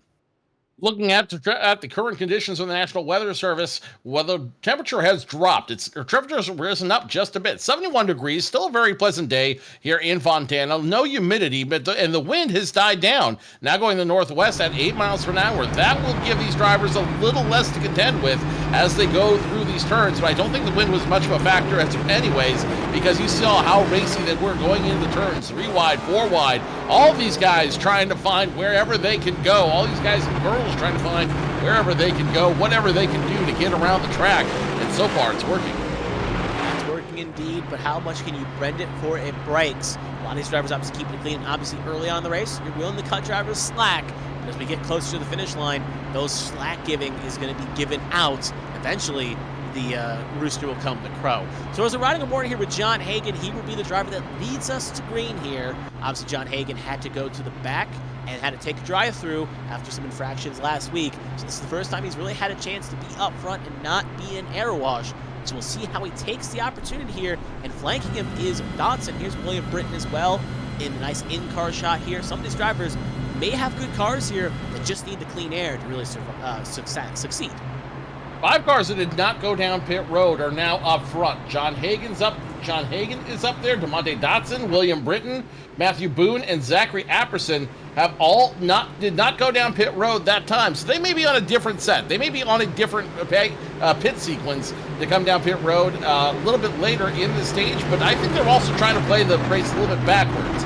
See if they can play to stage 3 instead of necessarily winning stage 1 and 2. John Hagan will be in control of the field when they go back to green flag racing. Into the Geico restart zone they go, and Hagan hits the loud pedal quick. He is going to lead the lap, and he will lead the rest of the field into stage number 2. So you can see right there, Hagan, good launch there, coming out of the corner here. Rest of the drivers in by lane. Similar to what we saw in previous restarts, this is a good opportunity for a little bit further back to get forward up, be aggressive, take positions, and make it happen. Sosi gets a little loose there, a little bobbly, and you can see he'll lose a couple spots because of it. William Brent will slot back in the line. Now cars begin to dial on in, get in line before eventually getting attack. DeMonte Dotson for a rookie having a great showing out here in position number 2. John Hagan up front. Now, well, don't look now, but Matthew Boone almost had an incident in that 28 machine, catching up with the 54 driver. Now they're going to go 3 wide into turns 1 and 2. Oh, now the 31 under attack, literally, from the 28 of Boone. That could create a nice little battle here for position number 2. I watch this battle. I was keeping an eye looking for the back. Henderson mowed down the wall out of 4, caused a bit of an accordion effect that almost affected a few of the cars. Even gave Sosi a 4X. So at the very least, could have ended up in 2. Everyone keeps it going the right direction. However, John Hagan still in the way, and we give him the pull a little bit away from Dotson, Boone, and Britton, which is something you don't see very often at this track, as you usually see it in packs and in grooves. Right now, Hagan doing what he needs to do. If he can break the toe, could be a bit of a threat to kind of be smooth here for stage number 2. Well, remember last week when we talked about side draft and everybody kind of taking the air off each other going through the turns on the backstretch? Well, you see that happening now with the 31 and 28. No, they're not right next to each other, but they're doing just enough to take the momentum off each other through side drafting. That creates a problem for that 64 machine who doesn't know where to go and doesn't have any help to get there. The longer those two fight, the better it is for John Hagan because he can get a run off all those drivers jockeying for position. Again, with some of these drivers being up here, they're just looking for the fun of it. Oh, look at that right there. Boo gets into the car there in question, sends it up into Sosi, and it's going to become a track blocker. Car's not lifting. Big T-bone lip there for Joshua Sosi. He gets hit hard, and I'm seeing multiple cars involved in this incident, and a lot of good race winners may have just been taken out of this. You can see right there some of the cars stopped. Carmen, Sienna, the 12 machine, Joshua Sosi, and we'll have to take a look to see what exactly happened. This all starts around between the 28 and the 64 machine. Matthew Boone fighting alongside William Britton side by side, and it really starts when the 64 of Britton comes up. Either he spotted until the 28 was there, or he didn't look. Either way, the 64 is the first one to get sideways, and that just causes a domino effect down the entire field. The 33 of Gaiman gets involved. The 28 of Boone gets involved. DeMonte Dotson is able to skate away without getting a piece, but I think at this point it's easier to tell you who wasn't involved as a result of this. Caution came out a little late, and that's caused a lot of chaos and a lot of panic for all the other drivers in the field. Honestly, that incident was probably good for William Britton as he got away from this incident here. Sosi gets hit there by Boone. Blowers, Wanzen get through. Look at that 9 of Eli Sasek. Threads the needle perfectly, but not so good for Zachary Apperson, who gives a big old shunt and sends it right down in the Carmen Sienna's path. Nowhere to go. Blake Henderson, he gets a lick. Chafin, he gets torn up quite bad here. He ended up having the toe. There you can see the 12 as well. Nowhere to go, into a big pile. And at this point, you're just on the brakes, just hoping a car does not come down and end up clocking you out here as a bunch of the cars now get on the brakes. So looking at that, counted at least 8-9 cars involved in this incident, and few of them, even the one at Kevin Gibney, couldn't escape getting a little hit there. I think we're going to take another look at this. Taking another look at this. This is the battle we were talking about going into turns 3 and 4. We're warning everybody this could get ugly in a hurry, and call it a commentator's curse, but that's exactly what it did. And all it took was one driver not necessarily looking around and causing a big pileup for the rest of the field out there. Several cars damaged, a lot of drivers you know and love very much involved in that one, and now it's going to be very interesting to see who's going to be able to clean up as a result of that mess. We're going to see a couple onboards here. I wonder if we'll see Eli Sasson. He had a great ride here at the very least. We'll take a look at it further back into the following. Oh, it's been 12 there for a second. It looks like we're going to follow Kevin Gibney Jr. here. Now we'll follow Kevin Gibney Jr. with one machine here. Obviously, he had a good view of this. Almost made it through successfully here. You can see right there, puff of smoke. Cars making it through on the brakes. Not really lifting. Seeing where a lane can make. Now getting on the brakes. Gets right there. Almost runs into the 28 of Boone. Gets around Sienna, but gets a little hook there at the end. But luckily, doesn't get clobbered on the engine side. So very minimal contact. Should easily keep that machine running. Now let's ride on board with Carmen Sienna, the 96 machine, and you'll be able to see her perspective as she goes through this incident. You see right now, off of turn number 4, so far, clean and clear. Now the car starts striking in front of her. She's got nowhere to go. She's trying to figure out, where can I go? The 81 just comes out of nowhere after contact from the 4, and Carmen Sienna, unfortunately, the innocent victim in all of that madness. It was basically a ping-pong effect there where it got sent down into Carmen's line. Well, now right aboard with the 21 of Marcus Jacobs, who also had a very, very painful ride here.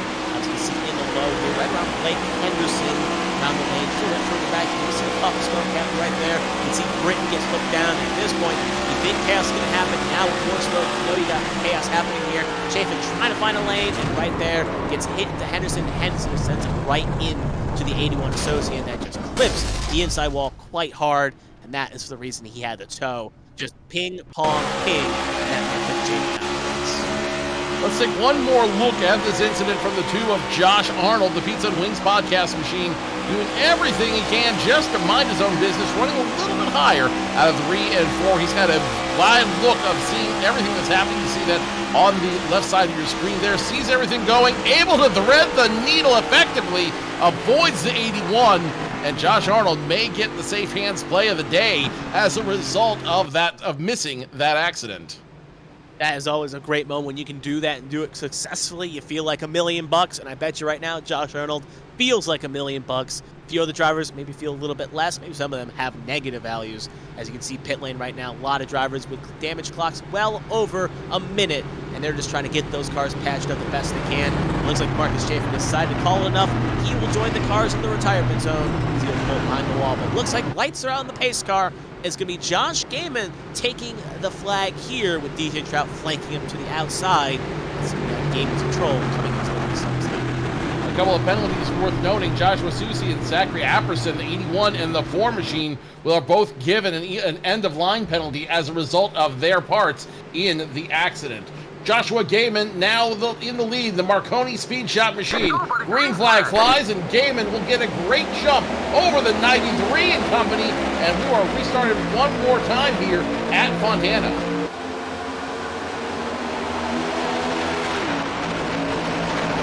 Launch there by Gaiman. He'll get clear in the 1. Trout, though, going to be on pressure from Lilac here for stepping stone. It looks like Trout heading on to P2. But now again, sometimes drivers can say don't really learn the lessons they were taught the hard way. Right now, a lot of cars lined up, but it makes you wonder if they're going to still get very racy like they did previously. Maybe seeing that big one back in their minds, maybe they'll take it a little bit more cautious and know, hey, we still got well over half this thing left to run. The caution, going direction of the win is the 74 of Jeremy Braille. We got more wrecks now. Elias Flores slow coming down the pit lane here. The 28. I would say it's not Matthew Boone. Elias Flores there slow, and it looks like it's, can't tell who that is. It's Tommy Withers slow right there. Looks like someone else hit the cone here. So we'll take a look here on the replay to see what happened. A puff of smoke here. Cars trying to break the toe. Back there. Ooh, Withers got someone, shot himself down through the grass here. But at the very least, looks like maybe not major damage. Oh, Seth Wanzing and Tommy Withers end up colliding. Wanzing gets a big click on the outside wall, and it looks like Withers ends up avoiding a lot of major damage there. So big avoidance moves. Everybody's there. I think they did learn something after the big one. Meanwhile, back up front, Joshua Gaiman with Marconi Speed Shot machine continues to lead. DJ Trout, Lilac Z are your top 3. Eli Sasek in 4th, and Josh Arnold now position number 5. Pacey Wygant, who has so far been able to avoid all of the traffic, will run position number 6. Jeremy Braille was just in a fight with Willie Sharp and Caleb Eichler in background position number 7, 8, 9. So now it'll be Braille 7, Willie Sharp 8, and Caleb Eichler 9. Confirmed Seth Wanzing is going to come down the pit lane here after that little incident here. Looks like he was told by the virus in itself saying you have to come in and fix that. Maybe damage is too much. He'll have to come on in and get it patched up. Still riding aboard here with Lily Frazier getting a good run on Bobby Flowers. This is a good run here. Filling sitting at 60, a little bit further back than the lead she was just once battling for. But right now, at least taking this reprieve is a good chance to jump forward. And keeping an eye on the car graveyard right now, Dustin Hall and the last race winner last year, Joshua Sosi, will call it a day. So both cars and Matthew Good as well will now join the retirement zone and with terminal damage.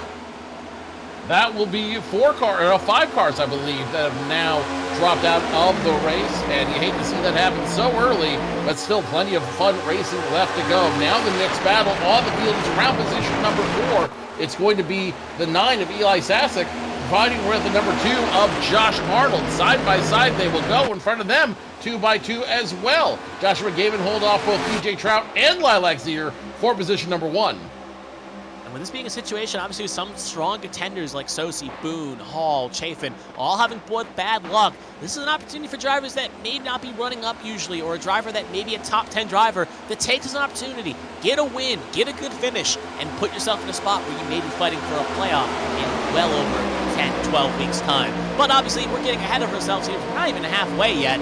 So you can see right now, batting a little bit further back, Josh Arnold and Jeremy Braille fighting hard there for P5. It's top 4 a little bit single file, at least for the moment.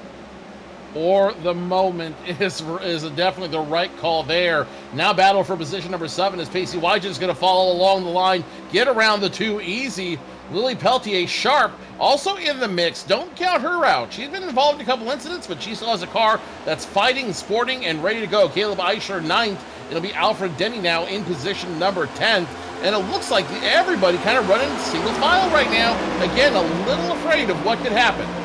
Okay, Trout felt confident with a move there, and this is why you got to be sure about your moves, because he tried to make a move, couldn't get the draft, and you can see right there side, the outside line, something around him, and pass him up, and he'll fall down to 3rd. So next driver up will be Lilac Zier, but it's kind of a memo. If you're going to make a move, you got to make sure you know you can stick it, or else if there's a train behind you, you may end up losing a spot here. So right now, Zier not going to make a move, going to follow Gaiman down.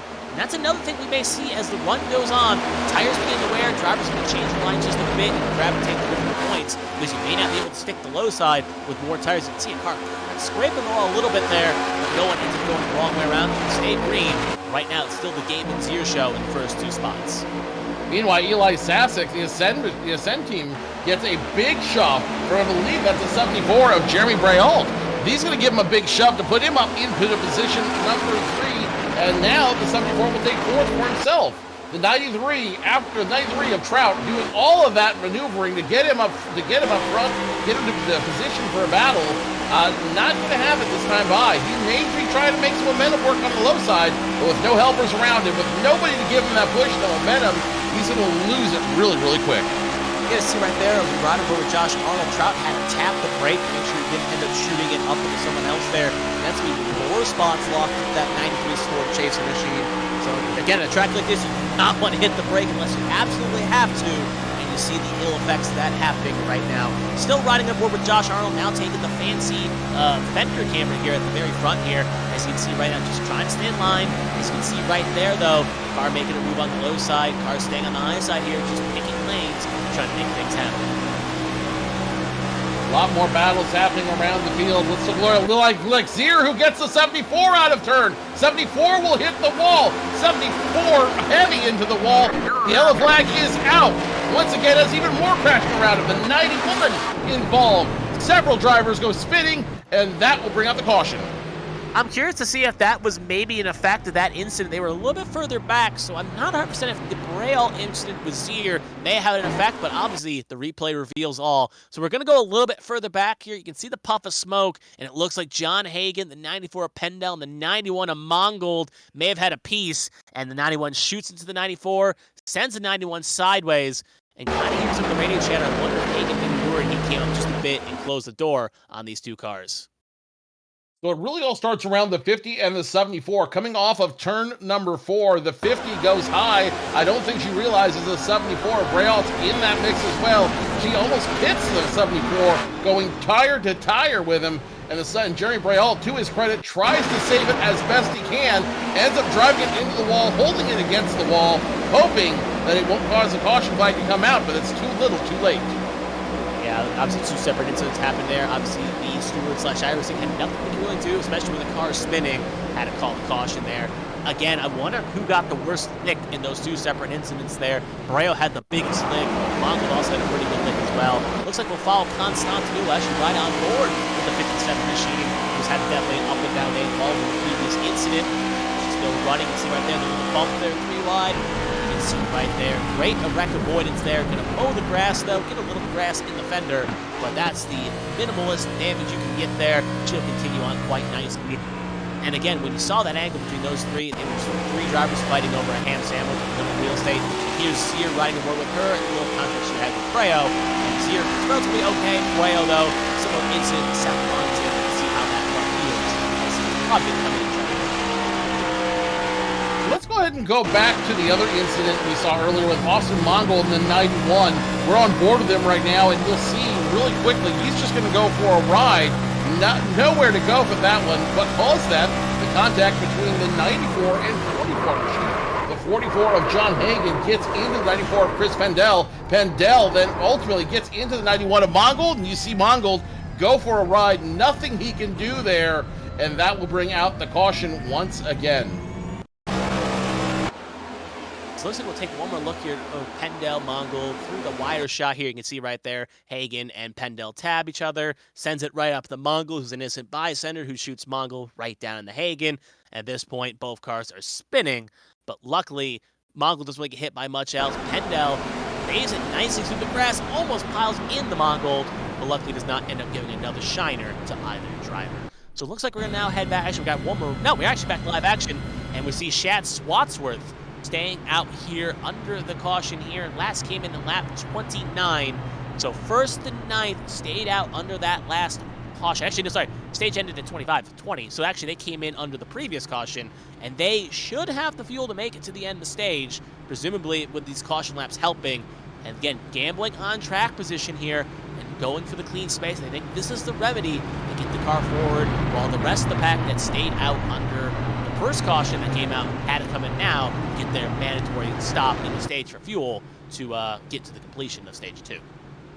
Interesting progression that we've seen. Look at those top three drivers. 1, 2, 3, all Arrowhead Racing drivers. Behind him, Bianca Consano is a Stepping Stone Motorsports driver. So far, the highest ranked Stepping Stone Motorsports driver in the field, as it looks like they're going to get ready to double up this time by. Chris Fundell, who was involved in that incident, the 94 machine, part of Premier Racing Club, will restart, I believe, around his racing. No, it'll be William Britton that will be starting next to him as well. So team dynamics now starting to come into play as we start seeing teammates start to roll together and everybody else start making deals amongst one another on how and where they want to run.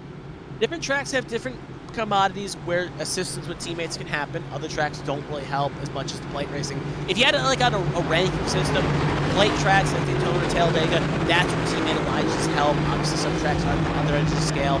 Auto Club Fontana, it's a track where it does actually matter a bit, because if you can have the first 3 spots, you can kind of kill lines and kill momentum by drivers making moves. So let's just say again, Swatsworth, Hagen, and Frazier line up 1, 2, 3. Frazier can make it so like the 4th car line can't get the run to make a move on the lead pack. So if you're doing it right, and you have the teammates in the right spot, you can really minimize attacks and really keep the front between the 3 teammates. Wadsworth will be the first leader to choose the high side this time by. We'll go ahead and get that trivia question in just a moment, as we're about to get restarted here at Auto Club Speedway in Fontana. Chad Wadsworth will lead from the high side. Under him, teammate John Hagen. 1, 2, 3, here we go. Into the Geico restart zone we go, and Swatsworth gets a great restart. Hagen, Frazier, all communicating when they want to go, and it worked perfectly, as they now will take the first 3 spots going into turn number 1. We'll see if teammates work together here to make something happen. Teamwork makes the dream work. As right now they're lined up in 4th place right there between Constantine and Pendel. They'll be side by side as the rest of the cars begin to fan out and try to find lanes to make something happen here. You can see Hagen, though, maybe not wants to lead for himself here. He's going to go low. Constantine going to follow suit on that low line. We'll see if Hagen can get the run off here. Drift a little further back here. Trout trying to make a move. You can see the rest of the field trying to make moves on each other. William Britton, the one lone man out. Him and the 78 both don't have any teams. Richard Odie and Washington's out once again. It's a 31 of Dotson. He is slow on the front stretch, along with the 4 of Apperson. You can see right there, the 31 basically not stopped, along with the 4. So it'll be interesting to see what happened. 25 and 8 also slow, but I don't know if that was because of the accident they stopped. So again, replay tells all. 31 already sideways. So whatever ailed the 831 happened here. Looks like 31 just got loose on his own here. Tried to save it, clipped the grass, came up the zone. Doesn't get hit by anyone. Luckily, everyone gets on the brake, but yeah, no wall hit. Only one that hit the wall was Apperson, just a slight hit. So overall, cleanest caution we've seen tonight. No major damage for anyone. Keep rolling, so luckily Dawson does end up being suspicious. Dawson will end up bringing up the caution, but no damage to him. We will see him surely back on the field, having a great run in stage number 1. Not so much here in stage number 2. We'll see if he can pack it up and get it put together to try to make a run at stage number 3. That trivia question, let's go back to the trivia question we were just talking about here as we ride along with the number 4 to see how much damage the 4 gets through this incident. Trivia question for you: what year was the first race at Auto Club held? I remember when I was a kid watching this thing get built out in San Bernardino County. It was quite a feat watching it come together. What do you think? What do you think, Kevin? What was the first year they had racing here at Auto Club? I think I actually know this one because being a Jeff Gordon fan, when the track was built, he had kind of that early 90s thing where he wanted a lot of the new tracks that were built. So I think it was 1997 was the year Gordon ended up winning at the first Auto Club race. But maybe I got my year wrong, but I think it was late 90s, definitely. 1997. That was the year they hosted a NASCAR race and a kart race and an IndyCar race, all in the same year. The exact opening date, June 20th, 1997. That's kind of interesting nowadays. You don't really see that where different sanctioned bodies and series run on the same time here. Definitely a bit of a changing factor, a changing time. Hopefully, we do see that maybe in the future when we see that happen. Seth Wanzing is going to get the lucky dog here. He's going to pull onto the high side here. Going to get his lap back here. I think that will put him back on the lead lap, giving us 29 cars on the lead lap, as you can see him flying around right now. One more car is going to join the car graveyard here. Zachary Apperson in his Ford machine has maybe pulled it behind the wall, mainly disconnected, so he has pulled it behind the wall here. So his day looks like it is over as well, even though he was in that last incident. Didn't get much damage, but looks like he has called it a day. Well, take a look at the race summary here. Lap 47 of 100, 63 laps to go, 6 cautions so far, 15 caution laps, and 4 lead changes. It feels very low that we've only had 4 lead changes, considering how much jostling has happened in the lower position. But I guess that stat is true, that not many of them have been for the lead. You talked about the trains earlier in the race. I got another fun fact for you about this track. Do you know what was here before there was a racetrack? It was before I was born, so I don't think personally. It's the form both of us were born. Oh. I don't think I can personally tell you on that one. At the very least, I don't know my SoCal real estate development stuff. So tell me, Joe, what was it that was here before Auto Club? Before Auto Club Speedway was here, the Kaiser Steel Mill, which operated for nearly 50 years in Southern California, was on this track. Ultimately went out of business in the after World War II. So in the mid 80s, went out of business. Ultimately, this plot of land was purchased by Roger Penske and Penske's company, and turned into the twin of Michigan International Speedway, the 2-mile D-oval that we knew and love here in California. Honestly, that is actually a very interesting fact. Did not know that. It's definitely interesting to hear. It also knows for a fact I'm going to have to step up my fact game, and when we go to Suzuka and Watkins Glen, I'm definitely going to have to bring at least a couple facts to make sure I can maybe stump you in that regard. But it looks like we got the one to go here at the very least. We will avoid Jeopardy clues right now, and it looks like at the moment, Swatsworth and Hagen, it'll be an Arrowhead lockout on the front row here, with Constantinu and Frazier making up row number 2 here. So once again, Arrowhead in control of this restart. Swatsworth and Hagen, positions number 1 and 2. Lily Frazier will be 3rd. Bianca Constantino in position number 4. And Constantino's going to need some help from some of the other drivers around her, from the other drivers, from the Singleton in William Britton from Brit Fam Racing, and the drivers from the Premier Racing Club, and Richard Odie in the 78 in the Odie 3 machine. Team dynamics are going to be very important if you're Arrowhead Racing. If you're not, you got to start making some friends in a hurry. We'll have to see how that happens. Pace car going to pull on off here. It's going to be on Swatsworth control. Green flag is on out, and away we go here. A little over 10 laps to go before the stage finishes here in stage number 2. With 5 laps to go, if another caution flag comes out with less than 5 to go before the stage will end. We'll leave it under the caution flag and call it the stage. But right now, it's Wadsworth and Hagen, positions 1 and 2. Constano trying to break up the Arrowhead trilogy up there, a trifecta up there, but no dice as Constano under fire now. Brissendale, caution out once again. Multiple wrecks there in the back. The 20, Hunter Peach, he got hooked. 71 of Lily Peltier-Sharp also involved as well. You can see her stationary there. And obviously, you can see one more car stop. That's the 2 of Josh Arnold, almost up to Seth Wanzing, who got the lucky dog. Was just hoping not to get any damage there. We'll see how bad the damage from these cars are in replay in a second. We definitely saw Peach get sharp turned very quickly here. So taking a look at the replay, it looks like we're following Josh Arnold at the moment. Now we'll cut up to Lily Peltier-Sharp. You can see Braille going around the high side here.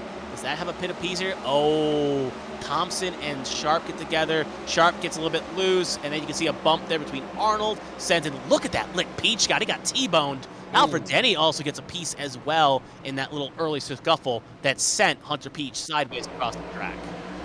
Let's ride on board with the 20 now and kind of see what the 20 looked at as we go through. You see them involved. You see the 27 and 71 get involved. The 20 nowhere to go, and then as it tries to break, and he's going to get punished for doing the right thing. Gets hit not once but twice, and that is going to put a very serious licking on the car of Hunter Peach. Might be the end of his night. Have to see here. Obviously, worse wrecks are taking out more people. You can see right there now, right with Josh Arnold, just see the shack up happening. Sent Arnold right into Alfred Denny, and then slingshotted the 20 down the road. But again, minimal damage from both Denny and Arnold, but these extra little hits here not helping. And almost Arnold gets piled on by 2 cars there, including, it looks like, this Carmen Sienna that almost is missing up a piece. And you can see Wanzing coming in. Take one more look here at the Lily Peltier-Sharp's onboard. You can see her trying to save it after the contact with Sienna Thompson. At that point, gets blindsided by a number 20 machine. At this point, she's just spinning, but luckily doesn't get hit by anything else. So it looks like she'll be relatively okay. And to kind of answer your question, Joe, can confirm Hunter Peach's damage was terminal. His day is now officially done. As you can see, the 71 and the 2 both on pit lane trying to fix up their cars. So we might hit the under then for cars running by the end of this race. It genuinely wouldn't surprise me if after all was said and done, we hit the under on this. Check what the under is. It is, well, that's lead changes race. Total caution was 9.5. Under was 34.5. And yeah, I think we're already basically at it at the moment with Hall, Sosi. Let me confirm the numbers here real fast. We got Meredith, Chafin, Boone, 29, Sosi, Hall, and yeah, at the moment we are on pace to get under that at the very least. Yeah, we'll have to see if that holds. Currently, only 28 drivers still running on the field with Hunter Peach's retirement. Oh, check that. Hunter Peach's latest retirement to go. Robert Crivelli is 7 laps down. Rebecca Rennie is 12 laps down. And Carmen Sienna, who is now back on track, 19 laps down for those incidents earlier. So right now, if my count's right, we have about 5 cars that have called it a night, plus or minus. Meredith, Chaffee, Boone, Sosi, Hall, Peach. That would be 6. And something that's always fun is I keep an eye on the radio chat here. Austin Mongol loves saying this every time something happens. All out of Dr. Pepper. He is all out of Dr. Pepper here.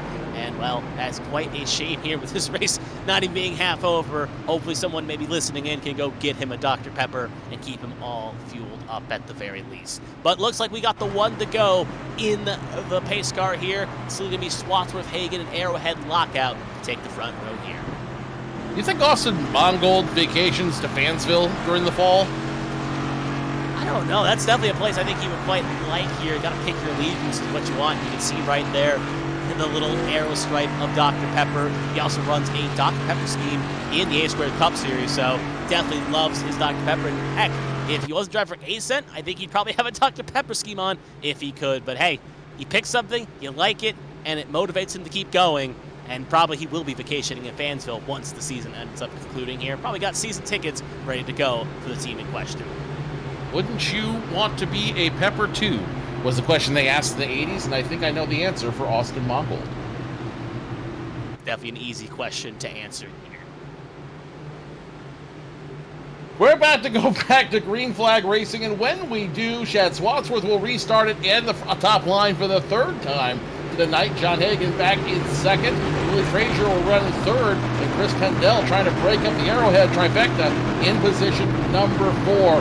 Everybody getting antsy as Swatsworth leads them to the Geico restart zone. Green flag about to fly, and here comes the restart. Swatsworth gets a great run. Hagan gets a good run. The 11 of Willie Frazier all over the back bumper of the 44. Once again, trying to make an Arrowhead trifecta, but the 94 of Pendel does not want to see that happen. If we see another quick caution, it would be the end of the stage here, more than likely. These drivers are maybe racing to the end of the stage here. Hopefully they can keep it clean like they did at the end of stage 1 and bring it home here. Gaiman trying to find lines there, going middle to low groove here, trying to maybe find a way towards the front. Remember, being in that crop of drivers that came in under the second green in stage, second yellow, I should say, in stage 2, rather than the first one. And you can see right there trying to make moves. Back up front, though, Swatsworth, Hagan fighting like they aren't teammates here. Side by side across the line, it's going to be Swatsworth that takes it. It's going to be Swatsworth, Hagan, Pendel still top 3. Don't look now, though. You can see a hungry Bobby Flowers taking 4, looking poised, but maybe get back and rival these top 3. Willie Frazier hit the wall hard coming off of turn number 4. That's going to break up the Arrowhead trifecta. What was a 1-2-4 is now going to go to a 1-2-6, maybe even a 1-2-7 if Bianca Consano has something to say about it. Lilac Zier, Consano, the Stepping Stone Motorsports teammates, now trying to fight both Frazier and the 19 of Flowers as they try to hold off. Now there's 50 making contact with the 19. Almost trouble. The 50 goes down to the apron to make the pass. Yeah, that was very thing. Let's also keep an eye on the lead there. Hagan trying to clear himself in front of Swatsworth. And there's one rule in racing: don't wreck your teammate. And almost had a bit of a piece of that happening. You know, Carmen Sienna right now waiting on bated breath, watching these two titans fighting up in the top 2 spots. Hagan then will fall back down the 3rd. But you can see further on the long shot here. Right now, Frazier will reclaim 4th with Zier in 5th. As cars begin to fight on here. Now Pendel going to break up that Arrowhead contagiously at 1-2. Wanting an opportunity to maybe take this lead. We'll hug it low here. We'll see if he can get cleared out coming out of 4. Stage ends on lap number 60. Pendel wants to be the leader when the caution flag comes out. Pendel now fighting with Swatsworth, does not have the momentum, and guess what? The other Arrowhead driver, John Hagan, doesn't want to give it to him, but they may be forced to, as now the 94's got a run. The 44 makes contact with the back bumper. I think that was a warning shot to Pendel. From how I saw it, I think that was relatively close. The 94 just got loose. The 44 did a good job not to hit the 94 there. Again, they are racing very hard here. That low seat, very, very loose, especially coming out of 2 and 4 respectively. Willie Frazier now going to get the chance of the run here. Not going to make it happen, though. She'll slot in behind her teammate, the 44, John Hagan. Now we've hit lap 58. There's 2 to go down the stage. And look at that Constantino gets doored by the 94 Pendel. Pendel on the mic saying, hey, sorry, didn't mean to do that. Luckily, doesn't send the car wrong around. That could have been catastrophic for Stepping Stone Motorsports as 2 of their drivers would have been caught up in that. Swatsworth still stays up front, position number 1. The number 44, number 2. Now Willie Frazier back in position number 3. And here comes the pole sitter, Pacey Wygant. He's going to try to get at least one last run getting in to try to lead when the caution comes out. And watching these laps tick by, Swatsworth's adding to his all-time totals here at Fontana. Pit lane is now going to officially close with hit 2 to go here. So we got about 2 laps to go here. Looks like Sienna had a bit of an incident. I think she may have had to tow to pit lane here, but we're still focused on the lead pack here right now as Swatsworth, Hagan, wouldn't call them teammates with how much they're fighting, but indirectly it's helping them. But if you switch lines and switch lanes, it can actually help you out overall, similar to what you see in the Chain Car 500 just up the road here from ABN. But right there, Pacey Wygant, track record in qualifying, trying to go low here and get on the inside fender of John Hagan. Pacey Wygant has momentum. He's going to challenge the 11 for position number 3. Now trying to get over John Hagan for position number 2. About a lap left to go before we throw the caution flag out. What's going to happen as Wygant continues to fight down low? We'll see if Hagan's got anything left. He can't get enough of a push here. Wygant may be willing to pick a lane. He's going to pick the lane he thinks has the best chance. He'll go high. Hagan going to jump back in line. Now Wygant is going to get on the inside fender of Hagan to try to make a run towards the lead. Looking for position number 1. Wygant will clear the 44. Can he clear the 18, though? Turns 3 and 4 they go. Wygant underneath the 44. They are side by side. at the line. It will be Chad Wadsworth, your winner. John Hagan second, Pacey Wise in third. Moving further down the field, you got Frazier fourth, Constantine fifth, Pendel sixth, Eli Sasek seventh, Zier eighth, Clavet ninth, and Jeremy Braille will get the last stage point here at the top 10. The stage 2 winner will go to the all-time record leader, Chad Wadsworth. He will win stage number 2, and here is the final top 10 stage 2. Read it off again just in case. Chad Wadsworth takes it, Hagan in tow, Pacey Wygent third, Lily Frazier fourth, Bianca Constantine fifth, Christian Pendel sixth, Eli Sasek 7th, Lilac Sear 8th, Dean Clavet 9th, and Jeremy Braille rounds out the top 10 points pairs in stage 2. Very, very long stage 2, made even longer by all the incidents, all the accidents, and everybody fighting for position. Now the fight's going to be on pit road as everybody's going to come to the attention of their crew. Remember, they can't make the entire run. They're going to have to come down not only right now to start the run with a full tank of gas. They're going to need to come down sometime during the final stage to make another pass through to get enough fuel to go the rest of the way. Yeah, looking at the numbers right now, obviously we're at 6-2 right now. Let's just assume the stage goes green. We don't have any more cautions. You're going to have to run the tank dry because we're probably going to take the green at 65, maybe 66. And at that point, you know the tank's about 22, 25 laps. So you'll have that point where you just got to run the tank long and make sure you make it, because that will be around 85, 87. And at that point, you got to go 97, 107, 22, 25 laps to get to 110. So you got to make sure you hit the numbers you need and the economy you need to make sure you make it on one more stop. But obviously, what will help that? If we get another caution here. Because the drivers all come down pit lane. Looks like one will stay out here at the very least. Very bold call for that driver. It looks like it's William Britton that stayed out. But everyone else in the pit lane here, assuming it's going to be 4 tires and fuel for the whole pack here. Now the question is, whose virtual crew will win the virtual race off pit lane? And right there you can see with a lot of some of the strong contenders missing boxes here, it leaves pit lane a little more spacey, allowing these drivers a chance to really get a good run here. So as the crews get to work, we'll see who wins off the race off pit lane. As the cars escape pit lane here, you can see right there, good launch there. Hagan spins the tires just a bit. Wygent trying to get off, but it's going to be Chad Swatsworth, Pacey Wygent, and Lily Frazier being the first 3 off pit lane here.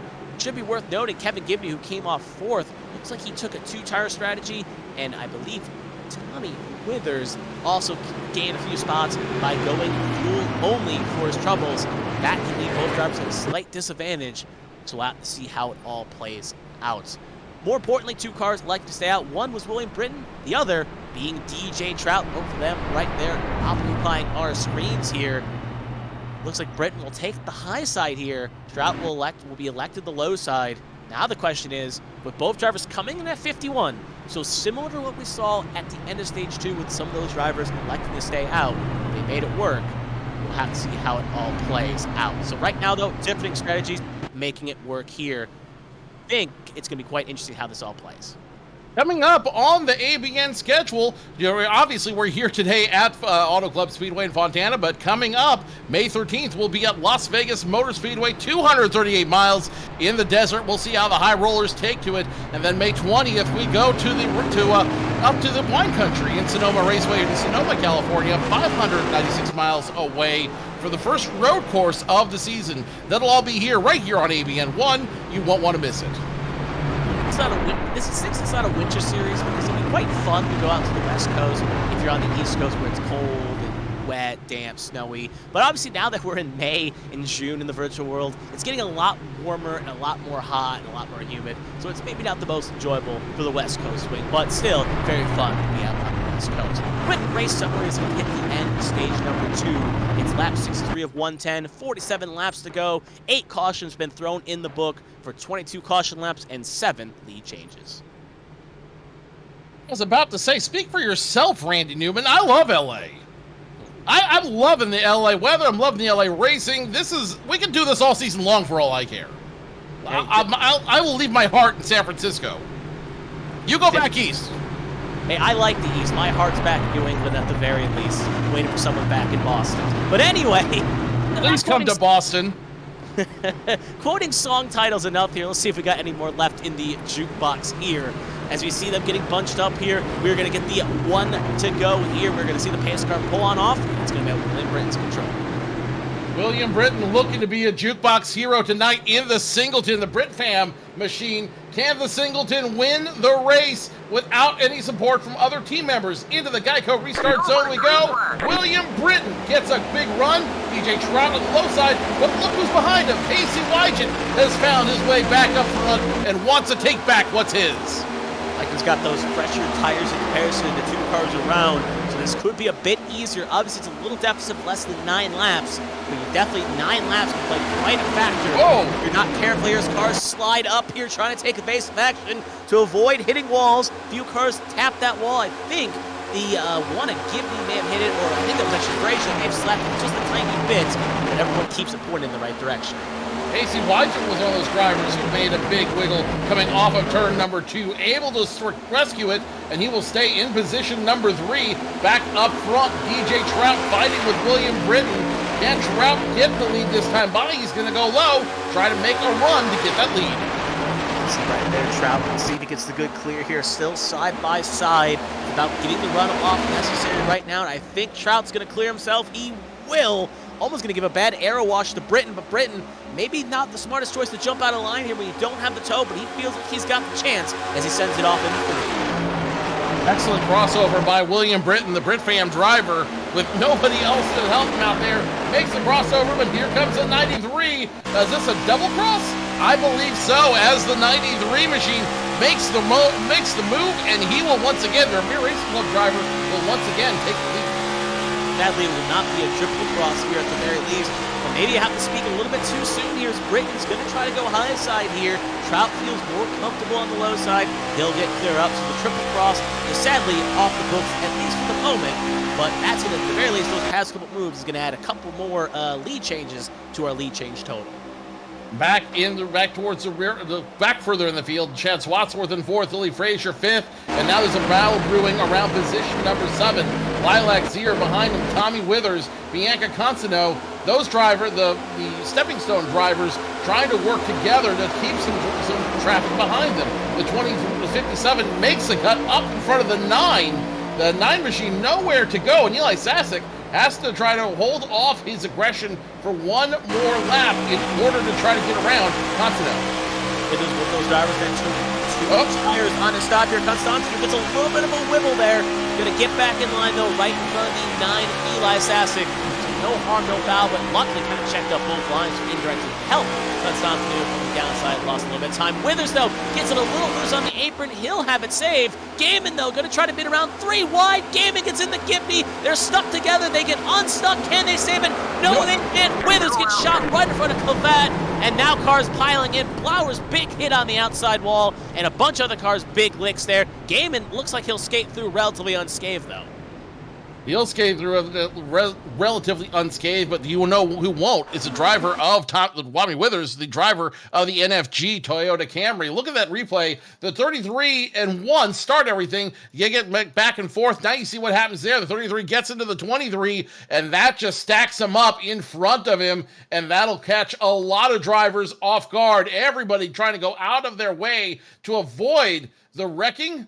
But it's not going to be enough. Several drivers are going to end up with serious damage, including the 3, the 23. I believe that is there's going to be a couple other cars as well. That's right. The 97 of Eichler, also heavy damage in that one as well. The 22 of Gary Donaldson, I believe, has some heavy damage too. Looks like Pendel and Brea both had to jump the pits here, so keep an eye on both those cars in this incident as well. But look at this from the wide shot. Hooked around, and cars going around. Blowers hits it hard. Look at Eichler. He gives it a big old lick on that high side. And look at that inside shot by Seth Wands. It hits the unprotected wall there. Just big licks all around for a lot of these cars here. And then you can see the ending piece of Gary Donaldson slowing down here as well. As I think we're going to get an onboard shot here right now.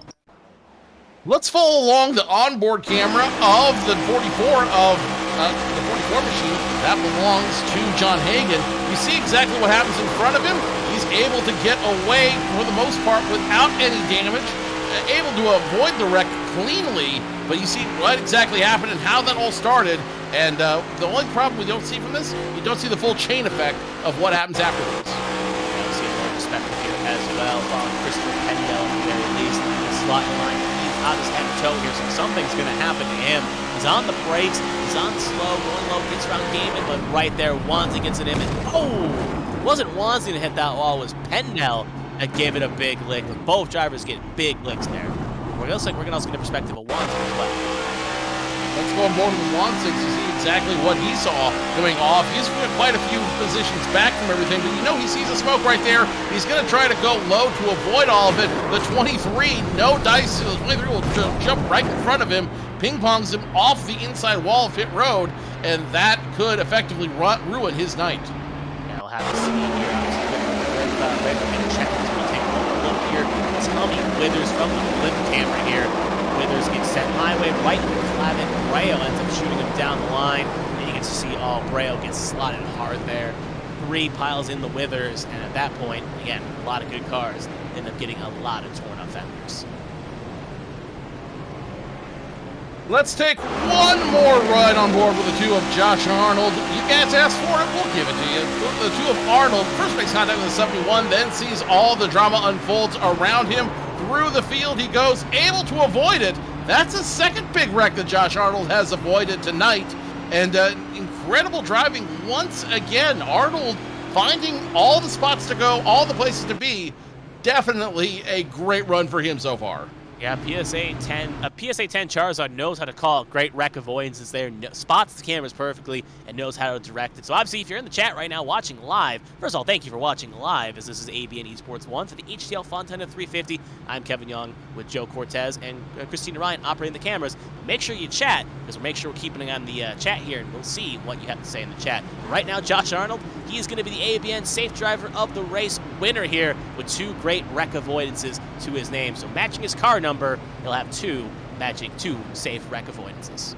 More retirees as a result of this. Hunter Peach, we already called earlier, but Jeremy Braille and Chris Pendell. Pendell, a driver who was running up front at the beginning of stage number 2. He will pull it behind the wall as well, and another 2 bite the dust.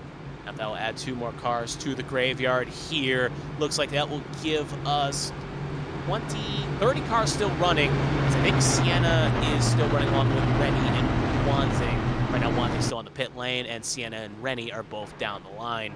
So we'll have to see how it all plays out at the very least. But right now, we are going to get ready to go green again here. It's going to be Wygent and Swatsworth taking up the first row here. AC Wygent, who started on the pole, is looking to run away with the race one more time. He'll be the newest driver to take the high side. Only 2 drivers so far have chosen the high side when going back to restarting. It was Swatsworth, and now Wygent, who's going to choose high. Underneath him is the 18 of Shad Swatsworth. Behind them, the 11 of Lily Frazier, the 50 of Lilac Zier, and then the 1 and 9 machines of Sasak and Kevin Kibney, also going to try to make something happen here on the restart. Wygent will lead them into the Geico restart zone. The field will be under his command, and as soon as they enter the zone, green flag flies. Wygent wastes no time hitting the accelerator, and we are back to green flag racing, lap 73 of 110. See right there, Wygent gets a good launch. So you're going to try to hang it around the high side here. Swatsworth going to try to minimize the damage here as they go side by side here. And you see the roar of the shot here as they go on by to show you how close we get to the wall and how close we can kiss it. You can look, but you can't touch. Those are the rules here at Auto Club Speedway in California, as are the rules at many institutions in California. But I digress. Wygent up front. Swatsworth now under fire from the stepping stone driver. Lilac Zier behind him. Lily Frazier can't help because she's under fire from the Ascent driver, Eli Sasek. You want to touch something, you got to go to one of those fish tanks with starfish inside them, and then you can touch all you want. Well, back to the racing on hand. You can see Wygent, Swatsworth 1-2. Billy Frazier wants to join Arrowhead's teammate in Swatsworth in 3rd. You can see right there, side by side, both Zier and Frazier are. And right now, almost big commotion in the back. Withers trips the wall just a bit. Luckily, keeps it in the right direction. Withers will drop to the back of the field, but he'll still be in contention. That's the good news. as up front, not a whole lot has changed. Wygant still up front. Swatsworth all over his back bumper, and Lilac's here in third. Sasek dispatches Frazier to move up a position. Pete Clavette, who was involved in that incident, will now restart position number 6. He's going to try to take position number 5 if Selena Thompson doesn't have something to say about it. All the smoke I'm seeing is trying to get close to the walls and get closer. I'm shocked Smokey the Bear isn't on the premise yet, ready to put out some of these fires. But if you see right now, they're getting very trained up here. You can see right now they're getting a little bit of a calm for the storm, knowing there's still a pit stop looming for these cars here, knowing that you don't want to end up junking it before then. Maybe they'll be at least a little bit calm. But right now, it's Wygant and the internal bridesman at Fontana, Swatsworth, being 1-2. Look at John Hagan. He's never found a battle he is not willing to take, because he's getting a little bit pokey there in P6. Pokey, but not committee, as he's going to continue to go back in line now, go back low. I think he's waiting for his teammate to make a decision there. I think he's waiting for the 11 to either go with him or go against him. And without the help of the 11, the 44 is going to hit that big wall of air and going to have to go back in line. Clavette, meanwhile, getting shoved from the descent driver, the 91 of Austin Mongold. Almost 3 wide now is Gibney and Thompson to jockey for position number 6. Johnson a couple spots fall outside the top 10. One place at the wrong time here. But we'll see if they can get a charge up. You can see right there, just top 9 years there in P11. Trout and the Boys, they're fighting hard here for position. There's also Josh Arnold trying to get a spot as well. This chaos. Again, picking lanes, finding the spots, and trying to make what they can do to get ahead here. Big wiggle on the 11 of Lily Frazier. That will open the door for John Hagan finally, and we will see if Frazier decides she can run with her teammate and try to get a move up front. Meanwhile, Lilac Zier treating the 18 like a stepping stone herself, and she will now get up to position number 2. Now the 18 thinking about a crossover. Not going to happen this time by. Wait to look with turns number 1 and 2 to see if that happens. Game's out patient. You want to be too patient too long. You're going to end up being bounced on yourself. Zier feels confident with this movement. She is well clear. The thing is you have to come up quick. Wygant not going to press it. Wygant will foul slot the second. Promote Zier to the lead of this race. So Zier will get credit. If she comes back around the start-finish line, she'll get credit for leading a lap. Pacing Wygant, not in a hurry to catch up to her. I think he's playing a little bit of conservation at this time. Can't play too much because there's Wadsworth and Eli Sasek right behind him, right on his bumper, trying to, and Sasek's getting really aggressive. He is banging on bumpers. He is trying to tell guys, move. I want to get up front. I want to lead some laps. And he is definitely letting his intentions be known as all the drivers now get scattered in turn 1.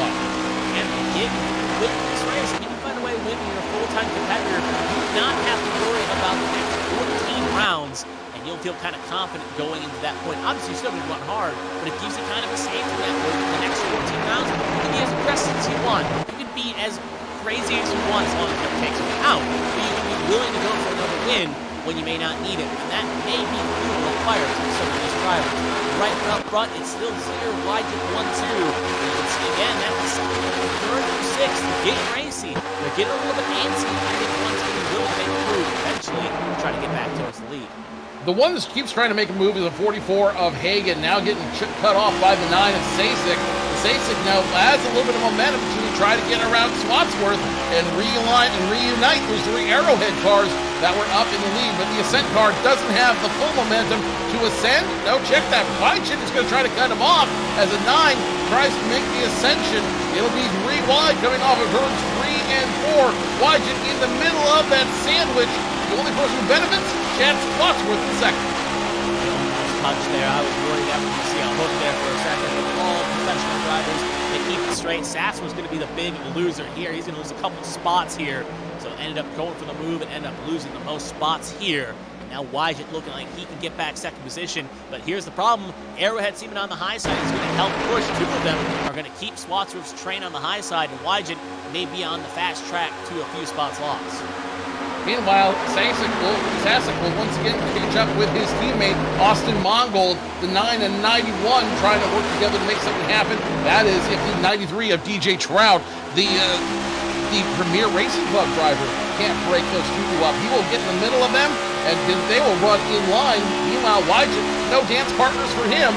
He will continue to fall back through the field. for help. Going back now, go back to the race leader. The Lilacs here has had pretty much a comfortable run there, so these cars have been fighting in for years. It's helped them get a good run here. Now Spotsworth no longer really under pressure here. The pressure is now back on for the race lead. Zier's going to have to keep a cool head once he takes that lead position. The good news is all the other drivers behind her making that a little bit easy for her. Trout, Wygen, Hagen, Wadsworth, all doing a little bit of business among one another. DJ Trout right now, the driver who wants to make the next big move. He is at the door panel of the 00. Wygen, the coast-to-coast racing driver, may not be able to make it coast-to-coast this time by as he continues to fight side by side. Meanwhile, up front, battle for the lead. Side by side, at the Highland, which is the lane. You kind of want to be on these backstretch here, but Zier feels like she can get the run low here. Going to go as low as she dares. Look at Hagen, though, maybe railing the thread the needle. Wygen, though, ready to capitalize if Hagen doesn't do it. And it's going to be Zier and Wygen on that low line, trying to make something happen here. But the lead and the lap led will go to 18. Still out.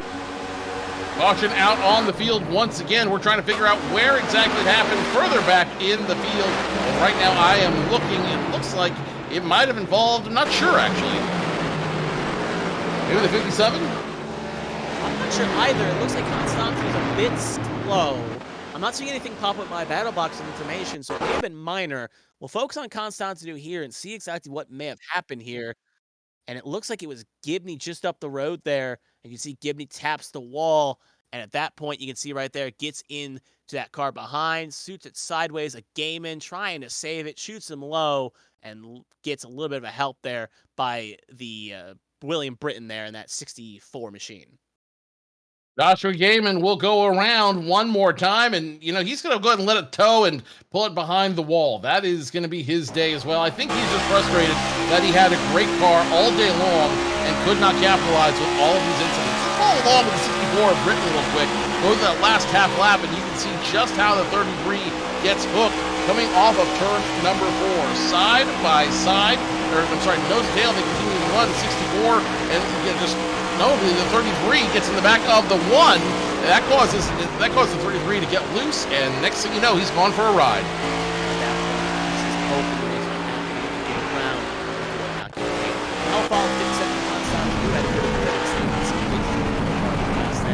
Goes in, I should think just a bit, gives a bit of perspective here. Now we're right on with the Britton camera. Obviously, a little bit further back, we need some questions that happen on the front stretch here. Sun is setting here in Los Angeles, California sky. Picture here, but something we should note here. Game of the incident here, as the series does have incident limits. Game of options not disqualified because of issues and damage. This incident limits violation may have ended 33's day. I'm sure that team is going to be contesting that because they were just the recipient of a lot of bad luck out there. So I've got a feeling the protest department is going to get a nicely worded letter from the Freya Motorsports team about why the 33 should not have been disqualified. But nonetheless, his night is done. He will pull it behind the wall, and that will end his run. Off pit road we go. Shad Swatsworth once again gets off pit road first. Richard Odie makes a big jump, and he will get off in position number 2. Lilac Zier third, DJ Trout fourth, and John Hagen your top 5. 2-tire stop for Richard Odie. That's why he is currently sitting in second. He'll be on the front row. It'll be Zier, Trout, Hagen, your top 5. More importantly, take a look at the lap counter.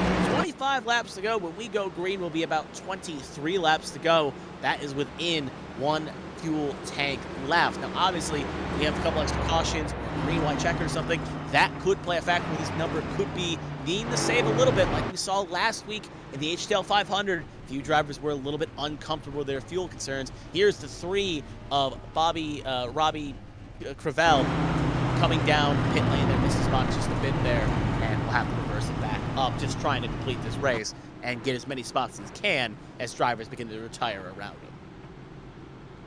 So Shad Swatsworth will not, actually it won't be Shad Swatsworth in control of the field. No, it will be. Shad Swatsworth, the 8 of Rebecca Rennie will actually be, I believe, the first car lap down. So the 8 of Rennie should get the wave around any second now. There she goes. Shad Swatsworth will be in charge of the field. Richard Odie second. Lilac Zier third. John Hagen 5th, and DJ Trout 4th, and then once again, Chad Swatsworth will elect to restart on the outside. The outside has been the popular place to restart since the end of the second stage. So now we'll have to see if Swatsworth can continue to capitalize from that high side.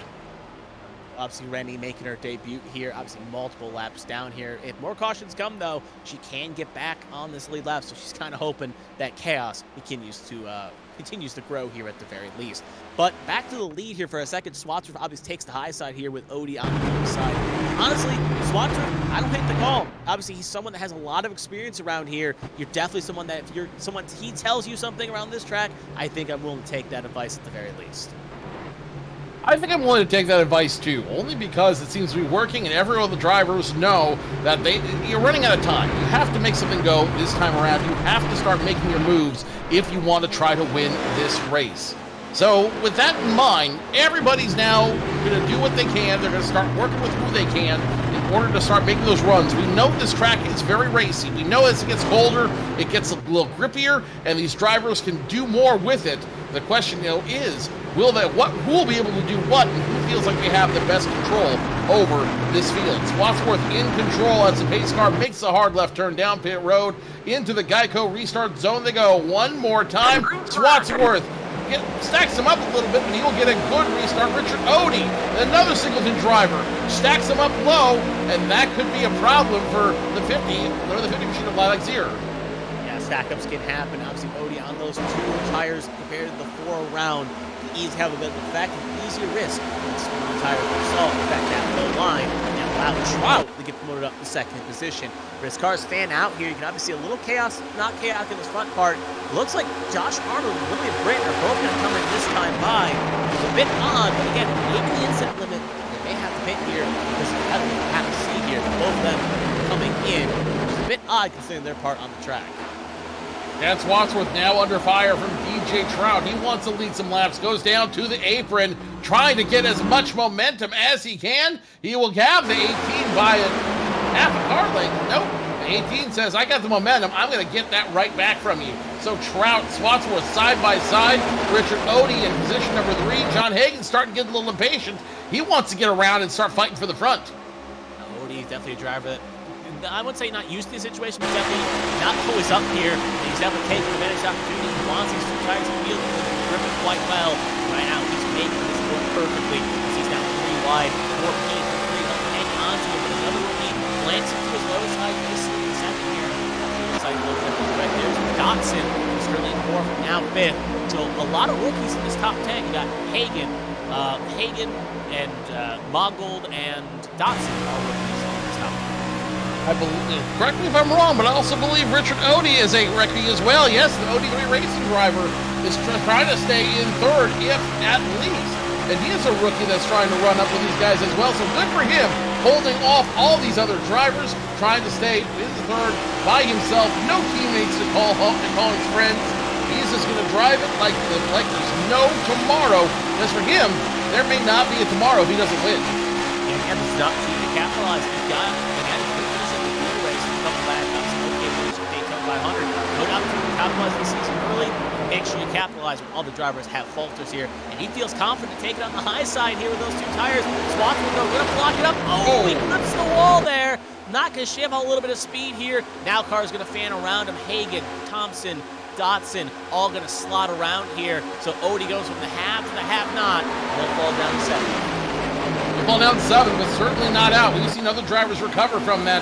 It's just a matter of what he does at this point in order to come back around the 78. Now stuck between Freya teammates. The 31 of 2017 Thompson, 31 of DeMonte Dodson. They're going to try to make something happen here. As back up front, it's Swatsworth continuing to lead. Could this finally be his year? The 44 of John Hagen trying to get back up to him and trying to help him out to make it his year. Wide the fastest man in qualifying the past 2 years. He's going to try to get a run here. You can see up the shop there. Trout wants the lead. Look at Hagen wide and rubbing doors there as they're not giving an inch here. Battle for 1st and battle for the last step of the podium. Rages on Trout. Not going to get the run here. Looks like he'll have to slot back in line. He will. That's not going to stop the battle for 3rd here between Hagen and Wyatt Johnson. The Wadsworth continues to lead on lap 93. Time running out, 18 to go. Wadsworth up front, Trout second. Wygen fighting off Hagen, and Richard Odie will try to stay in the top three, if not take away the race that he led at the very beginning. Now when the 44 is going to cross over the 00. Hagen wants to make a run into turns 3 and 4. He's got some momentum. Can he make it on the front stretch? It's all about getting the runs here. He's going to get a good tow from both cars here. Slot back in on the high side. Wygen going to try to over under him. They'll be side by side. We're following Odie, who's come back from the top 5. We're going to get shoved off by a 44 there. Going to give a big old shunt there and keep going the right direction. The two Toyotas end up linking up there indirectly. Old spot now riding up here with Hagen. You can see the leaders up there still trading paint through the 1893 Trout, though. Looks like he's got a chance to get clear here. Trout has a chance to get clear if Wadsworth doesn't make the move first. Side by side, they continue to run. The 18's got the advantage of the 00. The 44 gets sideways after a shove by Odie. Selena Thompson in that mix as well. It's getting dangerous up front. And right now, DJ Trout knows that's exactly where he wants to be as they get crazy behind him. Score Trout as your leader officially to start-finish line. Big spots may be on something. Have a storm warning. Well, I think we can see a storm warning behind him right now as it rages on quite aggressively here, but Wadsworth wants it back. He's tired of second place around here. He feels like he's got a chance to get the win, but look at Wygen. He's going to get a good run here.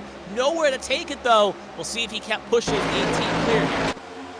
The 18 will get clear as a result of the shove from the 00. Pacey Wygen getting aggressive now as the 93-44 want to make it 3 wide through turns 3 and 4. Trout holding off the 44. Wygen doing everything he can to get the 213 Simware machine back in position number 1. Let's see how it plays. Right now, spots with Wygen, Trout, Odie, Hagen, your top 5 at 15 to go. Right now, Swafford's still hanging out. We're riding the board here with Odie. Thompson, a name we haven't said much in this top 10. She's been consistently there in that Menards machine. She's lurking, she's creeping. We'll see what she can do if she can get a run. And that is the question. Can she get a run? Can we see a much bigger run from some of these drivers? Time is running out. You don't have time to start jockeying. You have time to go, and that's it. The longer you run up front, the better your odds are of winning this race. Up front, no changes. Wadsworth, Trout, Wygen, your top 3 at the start-finish line. Trout's getting very antsy. They get a good run there. I almost lead that lap. Not 100% if they did or did not, but they will get clear. Well, not clear yet. Wadsworth's going to come back here on the high side, but Trout has the favorability as we ride on board, and you can see right there, they're going to pull on up, put the 93 back to the point, and now Wadsworth, what can he do to answer back? What can he do? That is the $64,000 question. He's been able to answer back every single time. I think it's now a matter of where is 93 willing to open the door for him, and can Pacey Wygen do more than just be a bridesmaid to their 2 Bridezilla fight? Trout, Wadsworth still side by side, back in the start-finish line. It will be Trout up front, Wadsworth second, and now Wygen trying to find some space somewhere to get in that fight. Last time I remember a Bridezilla fight at the High Banks Auto Club, it was in real life when it was Denny Hamlin and Joey Logano, I believe in 2013, and at the end of the day, we saw Kyle Busch, who could be Pacey Wygen for this comparison analogy, sneak on by while the 2 fight. So right now, it may not be the worst time to be the bridesmaid with a bunch of Bridezillas ahead, as Trout will get back clear. Swatsworth can't get around, and it looks like Swatsworth's going to try to do the over-under. Another crossover move, not going to happen at the start-finish line, but we could see it during turns 1 and 2. Wygen and Hagen still patiently waiting for their turn to start fighting for the front position. Don't look now, here comes the 27. Selena Thompson catches up to the 44 of Hagen, and we have a new contender. Player 4 has entered the chat. Found the extra controller. She found the extra life. She is going right now. Said she was creeping. Oh, 18 gets hooked in front of the field. Nowhere to go for Zier and nowhere to go for Caleb Eichler and Dotson. Big lick for the 4 of them right now. And that is going to be the end of the 18's day. It's been a curse around this track for him, and it looks like it's going to be misery business for him as he is now officially stopped, and he'll try to get it going. But Swatsworth's right now wondering, what do I have to do to win at this track? The king is dead. Long live the king. Wadsworth, the man who has been trying to be coronated for several attempts now, will fall short one more time. Let's take a look at exactly how that happened. And it starts with the 93 and 18 making contact there. Then I think the 18 goes low. The 93 just gets a nose up on him. And I don't know if there's a miscommunication or the spotter told them don't go yet. But the 18 goes low. 93 gets in there. And one of them makes contact with the other. And the 18 is a big loser in that one. Yeah, it's a situation racing hard for the chocolate donut, and you can see the effect here again as we slow it down. 18 holding the line, 93 trying to go high-low to get the draft to switch under. 18 goes low, and just similar to what you see at a plate track, bad bump on the corner panel sent the 18 sideways and right into Zier's path. And at this point, 2 cars blocking the track, and they're nowhere for Kayla Eichler to go, and ping-pongs right down in the Datsun. So 4 cars destroyed, maybe 5 cars terminally destroyed as a result of this incident, and that is not what you want to see. One thing I want to check out this replay here. It looks like Odie and Mongo had a bit of a conflict of interest here as they were getting up to the pace cars. I'm going to bring that up, but one more look there on the bumper camera of Swatsworth. You can just see he gets hooked, and 2 drivers fighting on. Look at that shunt by Eichler. That camera is now turning upside down. It has been truly trashed by that incident in question. Yeah. The incident was with Odie and Mongold coming to the pace car. Yep, I'm seeing that as well. It looks like Odie and Mongold just, they might not have communicated that one very well. They might not have helped him communicate that one appropriately as they go through turns 1 and 2. Both the Ascent drivers got a lick from the 9 and the 91 got a lick from the 78. So not exactly sure what happened in that miscommunication, but that was definitely not intentional. That we want to see. Oh, right there, slowing for the pace car. 78 tried to not avoid into the 9 and ends up getting into the 91 and maybe tore out the front clip of the 91. So that was another incident. So we'll take a look here at Datsun here. Going back to the original incident here, you can see Dotson's going to have a good perspective of this where it happens. You can see he's kind of riding back here, trying to get his read, and now just trying to figure out what happened. There's the death blow, and Wadsworth just got sent like a lawn dart right into the 31.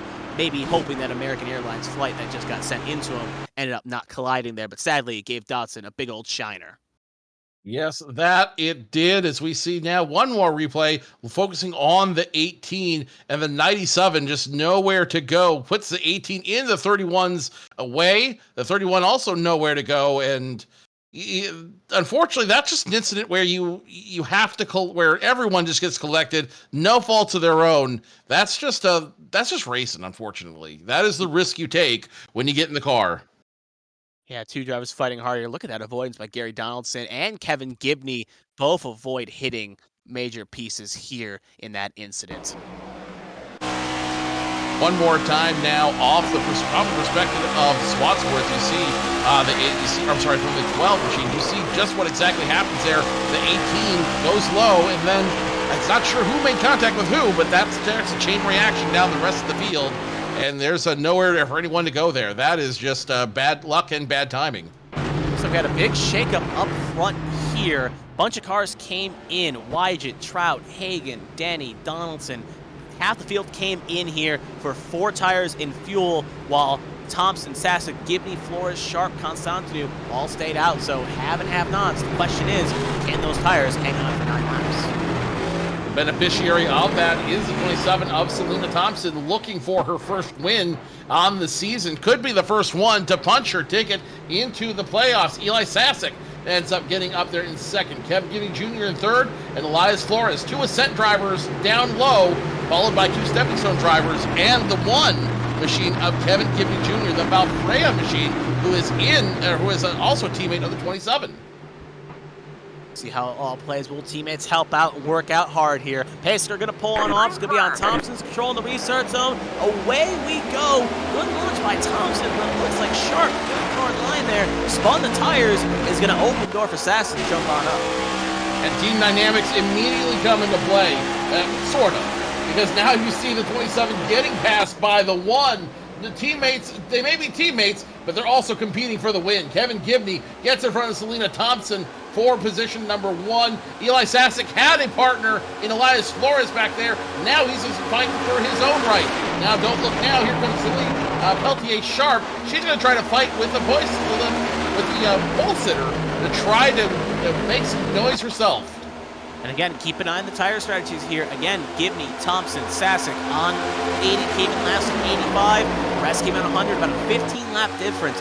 So if this lap stays green, as the leaders end up colliding there, Sasek and Gibney both end up touching sides there, and that's going to allow the 27 Menards machine of Selena Thompson to get a run here for second. Almost gets in the Gibney herself. He wants to take that American Airlines Menards to Chevrolet to flight if she can. So far, no one on the low line helping her out. It will be Sasek ascending to the top. Now, Gibney Jr. is asking for a favor for Selena Thompson to help him get up front. Not going to happen. It all benefits Eli Sasek. Gibney coming on in. I wonder if he hit the incident limit here at the very least. He had a fuel concern here. He will have to come on in. He will sacrifice second position with both Sasek and Sharp 1-2, Thompson in third. Don't look now. Fresh tire Wygen is sitting there in fourth, looking to try to get around here and capitalize and lead from pole to finish. 4 fresh tires are better than 2, and you were seeing it as a 0-0. Wygen able to command that car wherever he wants it to go. Currently giving the shove to the number 1 of Peltier Sharp, who's currently sitting in second. She wants to lead some laps. But can she hold off Pacey Wygen? That is the question. Selena Thompson still looking racy. We'll get door to door with the 71. Remember, Pacey Wygen won the Truck Series Championship here, and look at that move out and hold that thought. Sasek gonna make it 3 wide, splitting Thompson. As you can see right there, Hagan trying to follow suit, got blocked off by Thompson. Will have to hold back the position. But the finish by point on Wygen. He won his Truck Series champion HTL on these high banks. He was in a Final Four battle, came oh so close, second position to winning the championship last year in the Constructors. So let's see if he can maybe right some wrongs here and be the first driver to punch his ticket to the promised land of the playoffs. Sasek will do everything he can to make sure that doesn't happen. Wygen down low in second. Peltier Sharp in third. Now it's a 2-horse battle for position number 1 as they are shoving even further back in the field. Trout hip check the 99 there as they would stack up on the high side there. All cars trying to get in line. Nowhere for Trout to go and end up hip checking the 99, and that's going to take Flores out of contention and could put the 93 of Trout also out of contention. But up front, Wygen going to get a good draft here off the line here. Going to be side by side. Can he get enough toe to get down the line? He will not, as they'll be side by side going to the 3. And look at Thompson and Hagan fighting hard for 4th. Again, you see the difference what that tires will make. Wygen has the new tires. He can grip down low, and that gives him the advantage. Put Pacey Wygen back to position number 1. Now the battle for second. Eli Sasek, John Hagan. Both those drivers jockeying side by side, fighting hammer and tong, side by side, tooth and nail, each looking to be the driver who will come home in podium position. John Hagan also has those fresh tires as well, so he's someone that can stick it at the very least. Alfred Denny as well. We haven't said much about him. He's sitting right there in P number 4, trying to crash the party this way. And look at that, at the very least, it's hard to see, but they're 3 wide down the backstretch here. Bump draft on the high side. Josh Arnold, remember, had to come in before the last caution. He's back on the track, 3 wide for 4th position. Pacey Wygen continues to lead with 2 to go. Eli Sasek in second, John Hagan third. Now it's a big battle around position number 4. 4 cars, 6 cars, all jockeying to be the first one on the outside looking in. If something's going to happen, it's going to happen in that pack. Yeah, right now you got Coast to Coast, Ascent Racing, Arrowhead Racing, your top 3. Hagan looking to clear to try to keep the domination of Arrowhead going here, trying to make it back-to-back weeks with an Arrowhead car in the victory lane. Right now trying to get around Sasek for second to put him in the catbird seat. Car split around the back seat. Thompson and Frazier. Thompson and Sharp get around side by side there. Big licks for both of them. And that will bring out the caution at a critical time in this race. That will extend it to a green-white checkered finish. So Pacey Wygen will cross the line first. He will have the advantage when we go to the 2-lap dash for the cash. Sasek second, John Hagan third. Alfred Denny put him in now position number 4. And William Britton, the singleton, in position number 5. I wonder how the tires are going to play out here for those drivers at the very least. 3 out of those 4 in that top 4. 3 out of the top 5 have fresher tires with Sasek and Britton on the other strategy. We'll take a look at the replay here. Sear and Withers get contact, but that's not what always sent off the caution. It's this incident in question between Thompson and Trout. And you can see also Sharp, and I believe that orange car also got a big lick as well.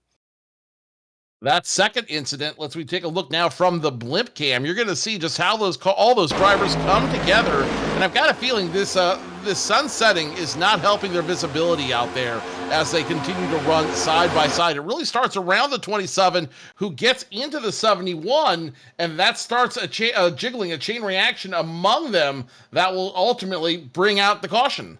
Yeah, right there. You can see sends her sideways, door side out. Luckily, it does not look like the damage is terminal. She is still running right now at the moment. Taking a look here, you can see it right on board here with DJ Trout, whose this damage was terminal for his runnings here. Actually, sorry, Ryan Lilacs here. My mistake with stepping stone. Oh, it's Trout. Okay, Trout. We're riding aboard here with Trout. You can see the damage happening in front right now. Trying to split the difference. Trying to avoid sharp blinks out, and the blink out would have actually been helpful, but again, nowhere to go. Ends up hitting it out. It looks like Sharp may have gotten disqualified for hitting the incident limit. So at the end of the day, Trout had a free pass, didn't know that that was not a disqualification, and ended up hitting it out. But it looks like we have now triggered the green-white checkered format. So we'll go over that real fast. Race finish is now extended. Restart with 2 to go. If the yellow comes out before the white, we'll re-rack them and try it again. If the field takes the white flag, the race will finish. More importantly, we have unlimited attempts to get this race in. Going back to your point about Trout, the 93 ended up making heavy contact with the wall after the 71 blinked out. So I think Trout's car just completely gave out on him. He was able to drive it back down pit road. So I don't think he got disqualified. I think he just ended up having a bad day out there. Yeah, he was in a couple incidences, so I would not be shocked that car is very torn here. As we zoom up the pylon here, and that will go for the wide shot here from the hotel in the distance. And you can see the California smog rolling in as the lights have officially turned on here. Kind of fitting the note that the real-life race ended under the sunset / the lights, and kind of in a mocking real-life situation, this race will end under the sunset, almost nighttime conditions. If we get a few more green-white checkers, it may be officially nighttime conditions. It's going to make it very difficult because the lights only do so much here at California Speedway, at Auto Club Speedway. Sure, they will illuminate the track, but like tracks like Kentucky, it doesn't really do a great job of illuminating the track. It does enough to get the job done, but you've really got to pay close attention. And for these drivers who have now been driving nearly 3 hours in their cars, mental fatigue has got to be wearing on them. Visual fatigue has got to be wearing on them. They've got to be in a place where they know, where they're afraid of making that mistake, just because if they blink once, it could all be over. Be careful, though, at the very least, because this restart, again, old tires, spinning can be a factor, especially Eli Sask. If it checks up that inside line, John Hagen could be a sitting duck here to make that happen. We saw that little fast fact pep on the screen. Pacey Wygant looking to do something now a lot of drivers can say they've done. Took pole position and end up winning the race. Wygant's got about 2 laps, of the equivalent of 4 miles, to make that happen. At the very least, we know he, Denny, Hagen, Clavet, Arnold, White, Withers, and Donaldson all good on fuel. Sasic should be all right, but if we get multiple, he may have to come down pit lane. We will see. Hopefully one green-white checkered is all it takes to get it done, but, you know, we've seen crazier things happen here on TV. On ABN, anything's possible. Wygant will start from the outside. Eli Sasek will start position number 2 on the inside. It'll be John Hagen, the 44 into the 3, Alfred Denny in 4th, and then a couple drivers we thought were done for, Dean Clavet and Josh Arnold, will also have the opportunity to make their voices heard with 2 to go. Pacey Wygant will be in control of the field when we go to the Geico restart zone. The green flag will fly. First attempt at a finish. Again, Sask may have spun tires just a bit there. Hagen getting stuck up. Now going to try to make a move. Make it 3 wide for 3rd as they head off into 1 here. Wygant likes seeing that, though, as less competition battling him allows him to control the lanes here and make what he needs to do to make this lead happen here and hold on. Pacey Wygant, a huge lead on the field. He has an opportunity to win it all here. Alfred Denny in 2nd, Dean Clavet 3rd, John Hagen not going quietly into that good night, and Eli Sasek still trying to make the ascent of this field, but it may be too little too late as Wygant, the fastest driver in qualifying, wants to be the fastest driver at the finish. They will cross the start-finish line. Next flag gets it. And he's to need some help here, but the problem is they're fighting hard for third here between Hagen, Clavat, Arnold, and Sasic. So that's not going to help Denny's case here, and it's actually what Wygant wants to see here at the very least. Gary Donaldson stopped on track through 1 and 2, but will stay on the battle here to the finish. Right now, Wygant still leading the way. Can Denny get a late charge here for 3 and 4? Look at Hagen throwing blocks like no one's business.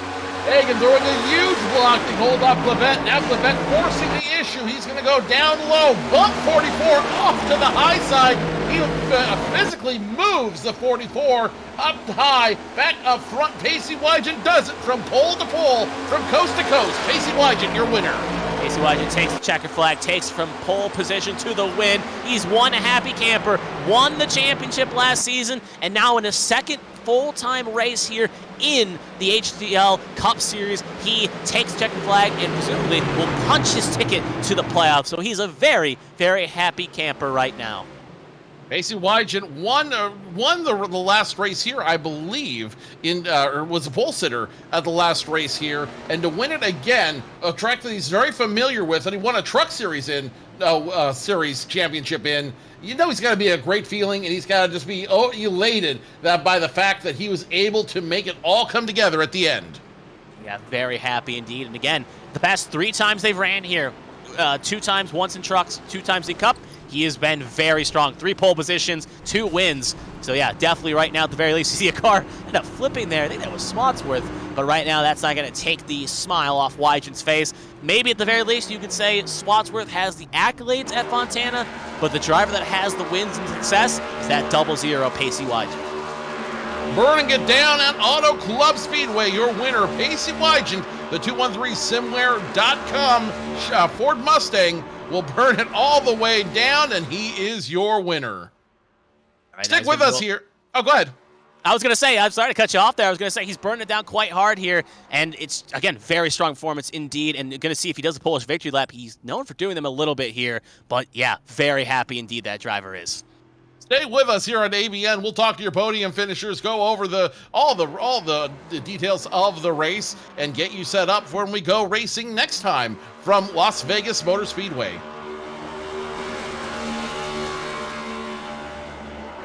One more thing to note as well, tempers are flaring in the pit lane, so it's going to be a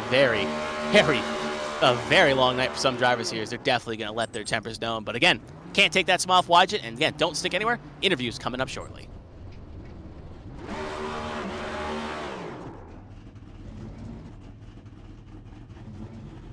You want it? Sure. All yours. Dean Clavitt, this is Kevin Young in the ABN booth. You got a copy? Hello.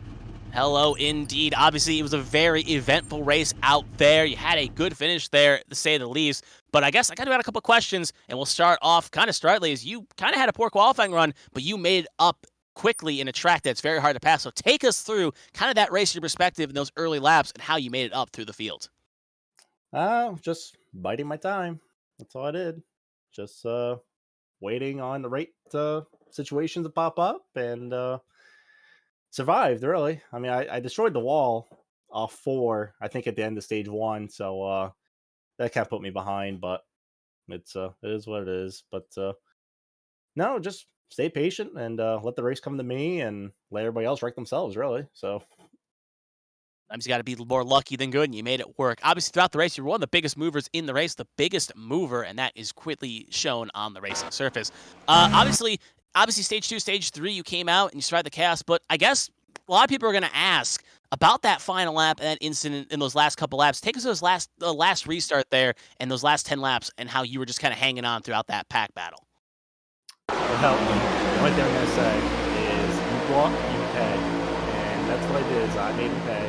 So he's going to run me like that, that's fine. I'll just run right back. So he may not like it, but, like I told him, I could have wrecked him. But I didn't, so he's lucky to even come out with 5th, honestly. So, yeah, it is what it is. Yeah, see right now on the screen what the incident you're talking about in question here, as Kristina's pulled it up here. But yeah, we'll let the viewers at home decide what they think on that incident there. But that is your thoughts on the incident. Obviously, as well, Joe, if there's anything else you want to add here. Go ahead. All right, I was going to continue on here. Las Vegas coming up next week. We're in the West Coast swing. How do you feel about Las Vegas next week? Oh boy, Las Vegas. Man, I'll tell you what. I had an issue with HTL at Las Vegas a couple seasons ago where it didn't end pretty. But we're past that, and I'm looking forward to it. It's our first return since then, actually, since the whole thing. I was supposed to. It was supposed to. I was supposed to win that race, but had an unfortunate caution come out at the end, and is what it is. Like I said, it's water on the bridge now, and looking forward to hopefully get redemption back over there, and one of my favorite tracks too to run at in these cars. So I'm excited for it. I'm hoping we can get a better qualifying position, and yeah, just we'll send it. Well, obviously, since it is ABN tradition, is anything else you want to add in the race, go right on ahead. But besides that, if there's anyone you want to thank, family, friends, sponsors, whatever, the floor is yours. Take it away. Yeah, well, I just want to take a quick second to shout out my best friend. He lost his father to cancer a couple weeks ago. So shout out to him. Thoughts and prayers out to him. Gotta thank everybody over at my new team. I think it's what PBR. I think PRC Racing. Uh, they're pretty awesome. Gotta thank Angel for the opportunity to even drive this car. Uh, he's been a huge help. Uh, who else? I don't know. There's just a bunch. I think Alfred and Pendle and all of them for sticking around and whatnot. And yeah, that's I think that's about it. Well, that's great hearing from you, Dean Clavitt. Thank you for your time and your effort out there here today. And again, if you keep the good form going, we maybe talk to you at Las Vegas. But if not, you have a good rest of your week, and hopefully you do. Yeah, have a good rest of your week. Thank you. I absolutely will. I hope everybody here does too. Thank you for broadcasting.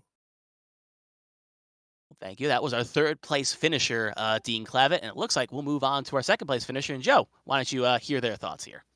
Alfred Denny coming out of nowhere to finish in position number 2.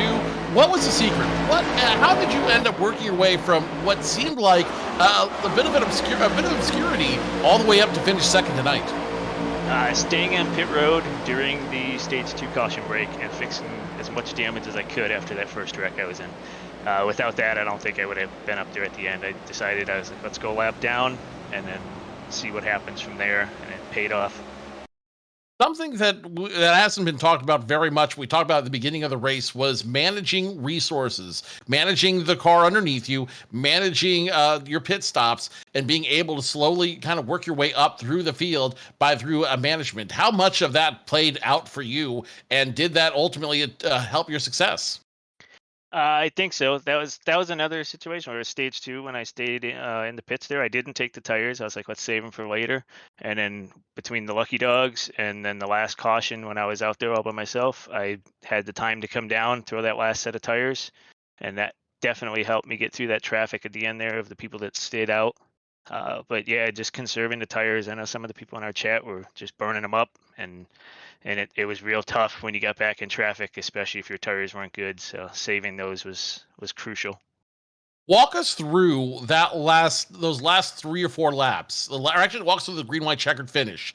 You were in the middle of the pack there. What decision do you feel like ultimately made it work for you to get up and stay in position number 2?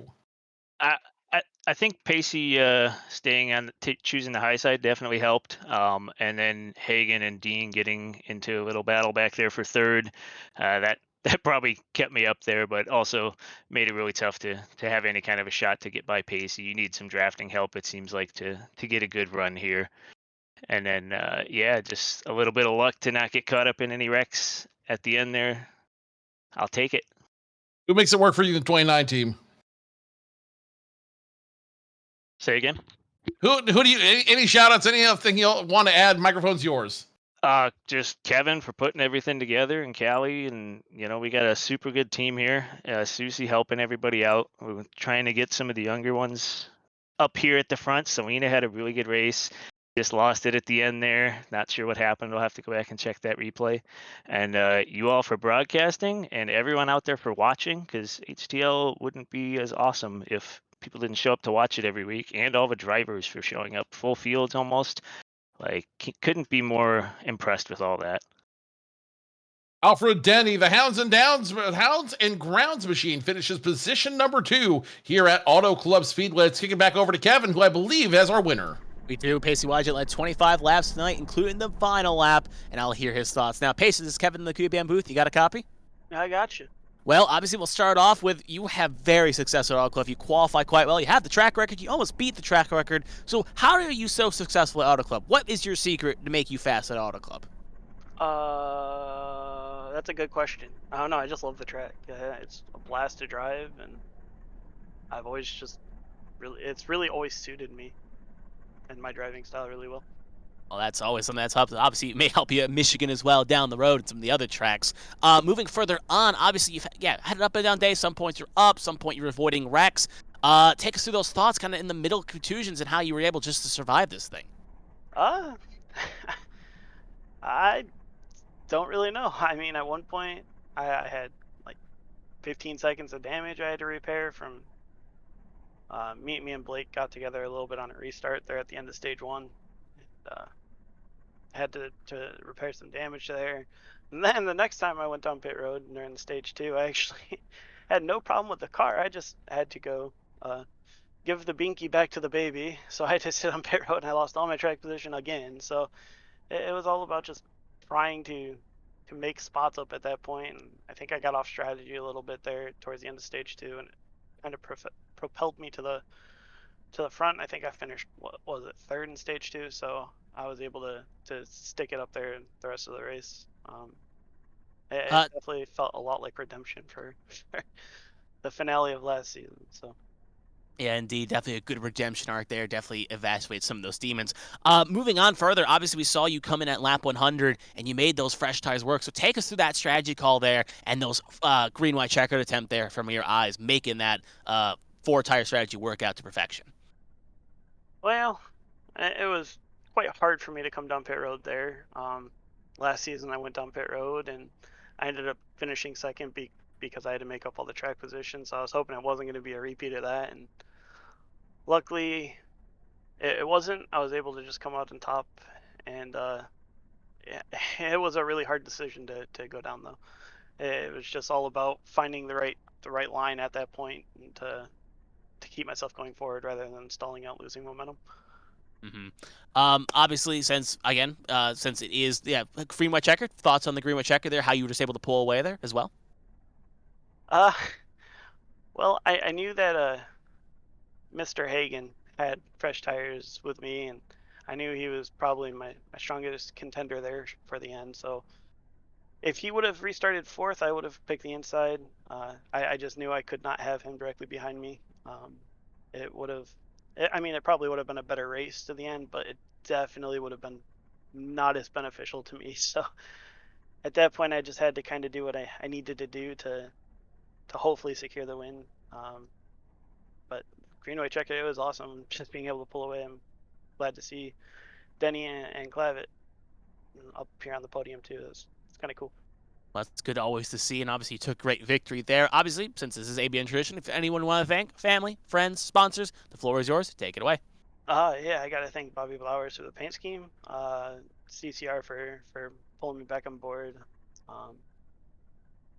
y'all up in the booth for broadcasting each and every week, Dean and Blake and just all the admins for putting it on each and every week, and got to give an extra shout out to CCR as a whole and Zach.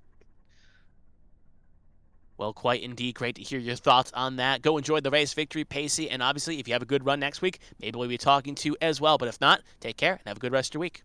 10-4. And that was our race winner, Pacey Wygent, and his thoughts. And Joe, I think we got the final results to look at right now. The final results unofficially, Pacey Wygent will be your winner. Alfred Denny second. Dean Clavette rounding out your top 3. Josh Arnold 4th, John Hagan 5th, Eli Sasek in 6th, the 25 Blake Henderson finishing 7th, Kevin Gibney Jr. working his way up to 8th, Bianca Constantino in 9th, and Selena Thompson, who is challenging for a top 5 position, finishes 10th. Chad Swansworth 11th, Lily Frazier 12th, William Britton, the solo driver, in 13th, DeMonte Dodson, the rookie, in 14th, Gary Donaldson, round out your top 15, Lilac Zier, Tommy Withers, Bobby Blowers, Elias Flores, and Austin Mongold, your top 20, Kevin. Moving further down the grid here, we're getting to the cars that had longer laps down and some that just ended up retiring. Robert Ravelli gets 21st, Louis Peltier-Sharp 22nd, DJ Trout 23rd. Now we're getting the cars that ended up retiring. Richard O'Day 24th, Rebecca Rennie getting 25th. Good debutante race for her at the very least. Took a lot of learning for that. Caleb Eichler 2016th, Seth Wanzing 2017th, Josh Gaiman 2018th, Jeremy Braille 29th, Christopher Pendell rounding out your top 30. And moving on to the last part of the grid here, Hunter Peach 31st, Carmen Sienna 32nd, Zachary Apperson 33rd, Dustin Hall 34th, Josh Rosilski's last season's race winner here 35th, Marcus Chafin 36th, Matthew Boone 37th, and Zachary Meredith rounding out the cars in 38th and not take the flag here. So Joe, what's coming up next here on ABN? Coming up next week, right here, 8 Eastern, 5 Pacific, you're going to see us coming to you live from Las Vegas in the 3rd round of the HTL Cup Series season, and then we'll finish off the West Coast run up in wine country, Sonoma, for 63 laps, and that'll come up May 20th. Kevin, you got any final thoughts? This has been a long race, a fun race, and I'm sure all these guys feel like they've earned it. Well, Fontana's a very fun track, provides some great action. Obviously, tempers begin to flare here at the very least. Hopefully they can get cooled down off before Las Vegas next week. But other than that, though, I think it's quite fun, and this West Coast swing in the next 3 rounds is going to be quite enjoyable to be at. And I think I may take a line from you. You just said earlier with that Randy Newman song, I think by the end of this, I think we're going to love LA, to say the very least. We've loved LA tonight. Next week, we're going to be singing Viva Las Vegas. And I don't think we have a song for wine country yet, but we'll figure it out when we get there. Thank you all so much for joining us. We've had a lot of fun with you tonight. We hope you will have fun, joined us in that fun. Be sure to join us again this time next week as we say let's go racing from Las Vegas Motor Speedway in the heart of Sin City. On behalf of my broadcast partner Kevin Young, our director Kristina Ryan, my name is Joe Cortez. Thank you so much. We will see you next time here on ABN.